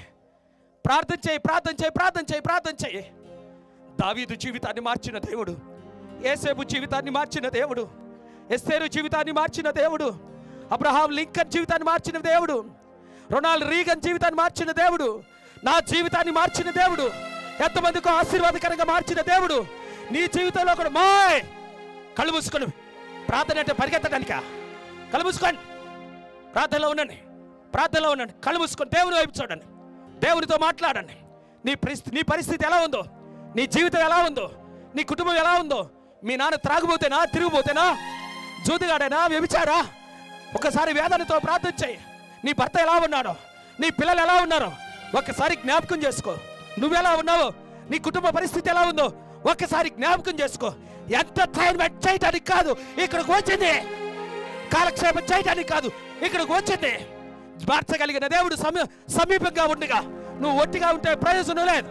నేను ప్రారంభంలోనే జ్ఞాపకం చేశాను, దేవుడు పునరుత్థానాన్ని చూసి నోరు తెరిచి కేకలేస్తే మోగవాడు మాట్లాడాడు. మోగవాడు మాట్లాడాడు. నీలో ఆశ ఉండాలి, నీలో ఆసక్తి ఉండాలి, నీలో పట్టుదల ఉండాలి. నా మార్చగలిగిన దేవుడు, సర్వశక్తివంతుడైన దేవుడు నాకు సమీపంగా ఉన్నాడు, ఆయన ఏదైనా చేయగలడని ఈరోజు నువ్వు ఒప్పుకోగలిగితే, దేవుని వైపు చూడగలిగితే, నీ కొరకు నేను కూడా ప్రార్థన చేస్తాను, నీ కొరకు నేను కూడా ప్రార్థన చేస్తాను, నీ కొరకు నేను కూడా ప్రార్థన చేస్తాను. అయ్యా నా కొరకు ప్రార్థన చేయ్యా, నా కుటుంబం కొరకు ప్రార్థన చేయ్యా, మా పిల్లల కొరకు ప్రార్థన చేయ్యా. అయ్యా మా పరిస్థితులు చాలా దారుణంగా ఉన్నాయ్యా, మా కుటుంబం చాలా దారుణమైన స్థితిలో ఉందయ్యా, మా ఇంటిలో నిత్యము రగడయ్యా, నా భర్త త్రాగుడు మానలేదు, నా భర్త వ్యభిచారం విడిచిపెట్టలేదు, నా బిడ్డ నా మాట వినట్లేదు, నా కుటుంబం గందరగోళ పరిస్థితిలో ఉంది. కనికరించండి స్వామి. నన్ను ఎవరు ఆదరించే వాళ్ళు లేరు, ప్రేమించే వాళ్ళు లేరు, పలకరించే వాళ్ళు లేరు, పరామర్శించే వాళ్ళు లేరు, అవమానపరుస్తున్నారు. స్వామి నువ్వే నా తండ్రివి, నువ్వే నా దేవుడవు, నువ్వే నా రక్షకుడు అని దేవుడి వైపు చూసి ప్రార్థన చేయగలిగితే, నేను పాపినయ్యా, నన్ను క్షమించయ్యా, నా పాపం నుండి నన్ను తప్పించయ్యా, నేను పరిశుద్ధుడిగా పరిశుద్ధురాలుగా ఉండటానికి ఇష్టపడుతున్నానయ్యా, నన్ను జ్ఞాపకం చేసుకోయ్యా అని ప్రార్థన చేయగలవా? నేను కూడా నీ కొరకు ప్రార్థన చేస్తాను. ప్రార్థన చేయండి. అలా ఆశ కలిగి నా కొరకు ప్రార్థన చేయని ఎవరైనా ఆశ కలిగి ఉంటే దయచేసి మీ చేతులు పైకెత్తి చూపించండి. మీ కొరకు నేను కూడా ప్రార్థన చేస్తాను. అలానే ఇంకొక మాట కూడా మర్చిపోవద్దు, ఈరోజు తీసుకున్న తీర్మానం మా జీవితంలో మరలా వెనుకకు చూడవాకండి. 9 సంవత్సరాలు తీసుకున్నప్పుడు తీర్మానం గొప్పవాణ్ణి చేసింది. 11 సంవత్సరాలు 4 నెలలకు తీసుకున్న తీర్మానం గొప్పవాణ్ణి చేసింది. 13 సంవత్సరాలకే తీసుకున్న తీర్మానం దావీదును గొప్పవాడు చేసింది. చెయ్యి పైకెత్తు, నీ కొరకు ప్రార్థన చేస్తాను. వెనుకకు చూడవాకు. మీ సమీప దైవజనుడి దగ్గరికి వెళ్ళి మాట్లాడి మీ జీవితాలను దేవునికి అప్పగించుకోవటానికి ప్రయత్నం చేయండి. దాటవేయవాకండి. అపవాది ఎవరిని పట్టుకొని మింగుదామని చూస్తుంది. రోజులు బాగలేవు. దేవుడిచ్చిన అవకాశాన్ని నెట్టివేయవాకు, త్రోసివేయవాకు. ప్రేమమైడా, దయామైడా, కృపామైడా, కనికర సంపన్నుడా, చాలిన దేవుడా, నమ్మకమైన ప్రభువా, అయ్యా నీ బిడ్డలను మీ సన్నిధిలో జ్ఞాపకం చేస్తున్నాను ప్రభువా. ఎవరు ఎలాంటి పరిస్థితుల్లో ఉన్నారు నాకంటే బాగా మీకు తెలుసయ్యా. చూచుచున్న దేవుడయ్యా, కనికరించయ్యా. రాళ్లతో కొట్టబడుతూ తీసుకొని వచ్చిన స్త్రీని నువ్వు క్షమించి పరిశుద్ధురాలుగా మార్చలేదా?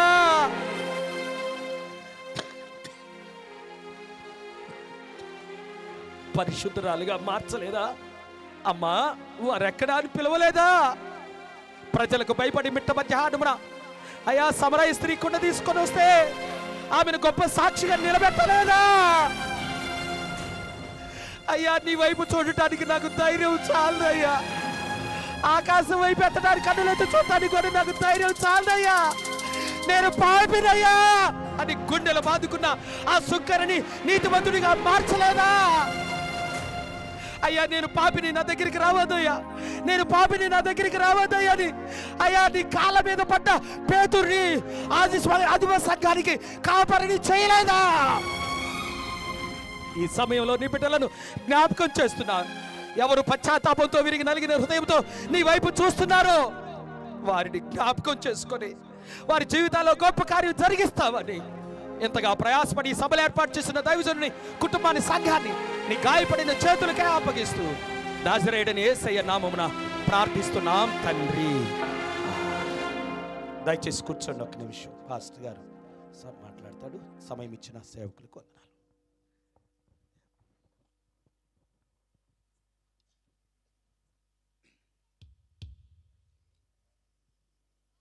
దేవుడు ఇచ్చినటువంటి అవకాశాన్ని ప్రతి ఒక్కరు కూడా సద్వినియోగపరచుకోండి. కుటుంబాలు కట్టబడాలంటే, కుటుంబాలు ఆశీర్వదింపబడాలంటే మనం దేవుని మాటకు లోబడాలి. దేవునికి ఇష్టమైన పిల్లలుగా మనం జీవించాలి. మన పిల్లలను మనం ఎలా పెంచుకుంటున్నాం, మన కుటుంబాన్ని మనం ఎలా కట్టుకుంటున్నాం అనేటువంటి శ్రేష్టమైన విషయాల చేత మనలందరినీ దేవుని ఆత్మ ప్రేరణలో దైవ సేవకులను దేవుడు బలపరిచి వాడుకున్నాడు. దేవాది దేవునికే మహిమ కలుగునగాక. చక్కటి సందేశాన్ని అందించి, మన ఆహ్వానాన్ని మన్నించి మన మధ్యకు వచ్చి శ్రేష్టమైన సందేశాన్ని మనకి ఇచ్చి మనల్ని బలపరిచిన దైవ సేవకులు రవికుమార్ అయ్య గారికి ప్రత్యేకమైన వందనాలు తెలియజేస్తా ఉన్నాను. ఇది చాలా అద్భుతం. ఎందుకంటే తెల్లవారుజామున పరిస్థితి ఎలా ఉందో మెలకువకుండా వాళ్ళకి అందరికీ తెలిసే ఉంటుంది. ఆ ఉరుములు మెరుపులకి మెలకు రాకుండా ఎవరికి ఉండదులే, కానీ అందరికి మెలకు వచ్చి ఉంటుంది. గత రాత్రి కూటమి అయిపోయి నేను నిద్రపోయే సమయానికి దాదాపుగా 2:30 అయి ఉండొచ్చు. రేపు ఎలా పరిస్థితి అని చెప్పి ఆలోచిస్తూ నిద్రపోతూ ఉన్నటువంటి పరిస్థితుల్లో ఇక ఈ ఉరుములు మెరుపులు, ఈ మబ్బు పట్టడం ఇదంతా నాకైతే తెలియలేదు. నేను పైన మందిరంలో పండుకొని నిద్రపోతూ ఉన్నా. పాస్టర్ గారు నా దగ్గరకు వచ్చి నన్ను తట్టి లేపి, పాస్టర్ గారు ఏంది ఈ పరిస్థితి అని చెప్పి భయపడుతూ ఉంది, కంగారు పడుతూ ఉంది. నేనైతే ఒకటి నిరీక్షణ, ఇంతకుముందు కూడా ఎదుర్కొన్న కొన్ని పరిస్థితుల్లో, దేవా అది మా వల్ల అయ్యే పని కాదు. మేము చేసే పని ఒక అరగంట అటో ఇటో చేయగలుగుతాం, కానీ అని ఆపటం మా చేతుల్లో లేదు. నీ చిత్తమయ్యా, నీ చిత్తం ఎలాగుంటే అలాగునని ప్రార్థించుకున్నాను. నువ్వు భయపడబాకు, కిందకి వెళ్ళమంటే ఆమె కిందకి వెళ్ళటానికి కూడా ఇక బయటికి రాలేకపోతుంది. ఎందుకంటే అంత ఉరుములు, అంత మెరుపులు, భయంకరమైనటువంటి పరిస్థితి. నాకు వర్షం గురించి మీటింగ్ జరగదని భయం లేదు, కానీ ఇది ఇరిగి పడిద్దాం అనిపించింది ఆ గాలికి. అలాంటి పరిస్థితుల్లో దేవుడు మన పక్షాన ఉన్నాడు. ఖచ్చితంగా మీటింగ్ ప్రారంభించే సమయంలో చుట్టుపక్కల వర్షం పడుతూనే ఉంది. దేవుడు తన అద్భుతమైన కృపను బట్టి తనకిష్టమైన కార్యాన్ని ఆయన మరొక్కసారి మనతో ఉన్నాడు, మన మధ్య ఉన్నాడని ఆయన రుజువుపరుచుకుని ఉన్నాడు. దేవాది దేవునికి స్తోత్రం కలుగునగాక. నమ్మితే ఒకసారి గట్టిగా అందరం చప్పట్లు కొట్టి దేవాది దేవుని నామాన్ని కనపరుచుకుందాం. ఈ 2వ రోజు మీటింగ్ని ఘనంగా జరిగించిన దేవాది దేవుని మనమందరం ఘనంగా చప్పట్లు కొడదాం.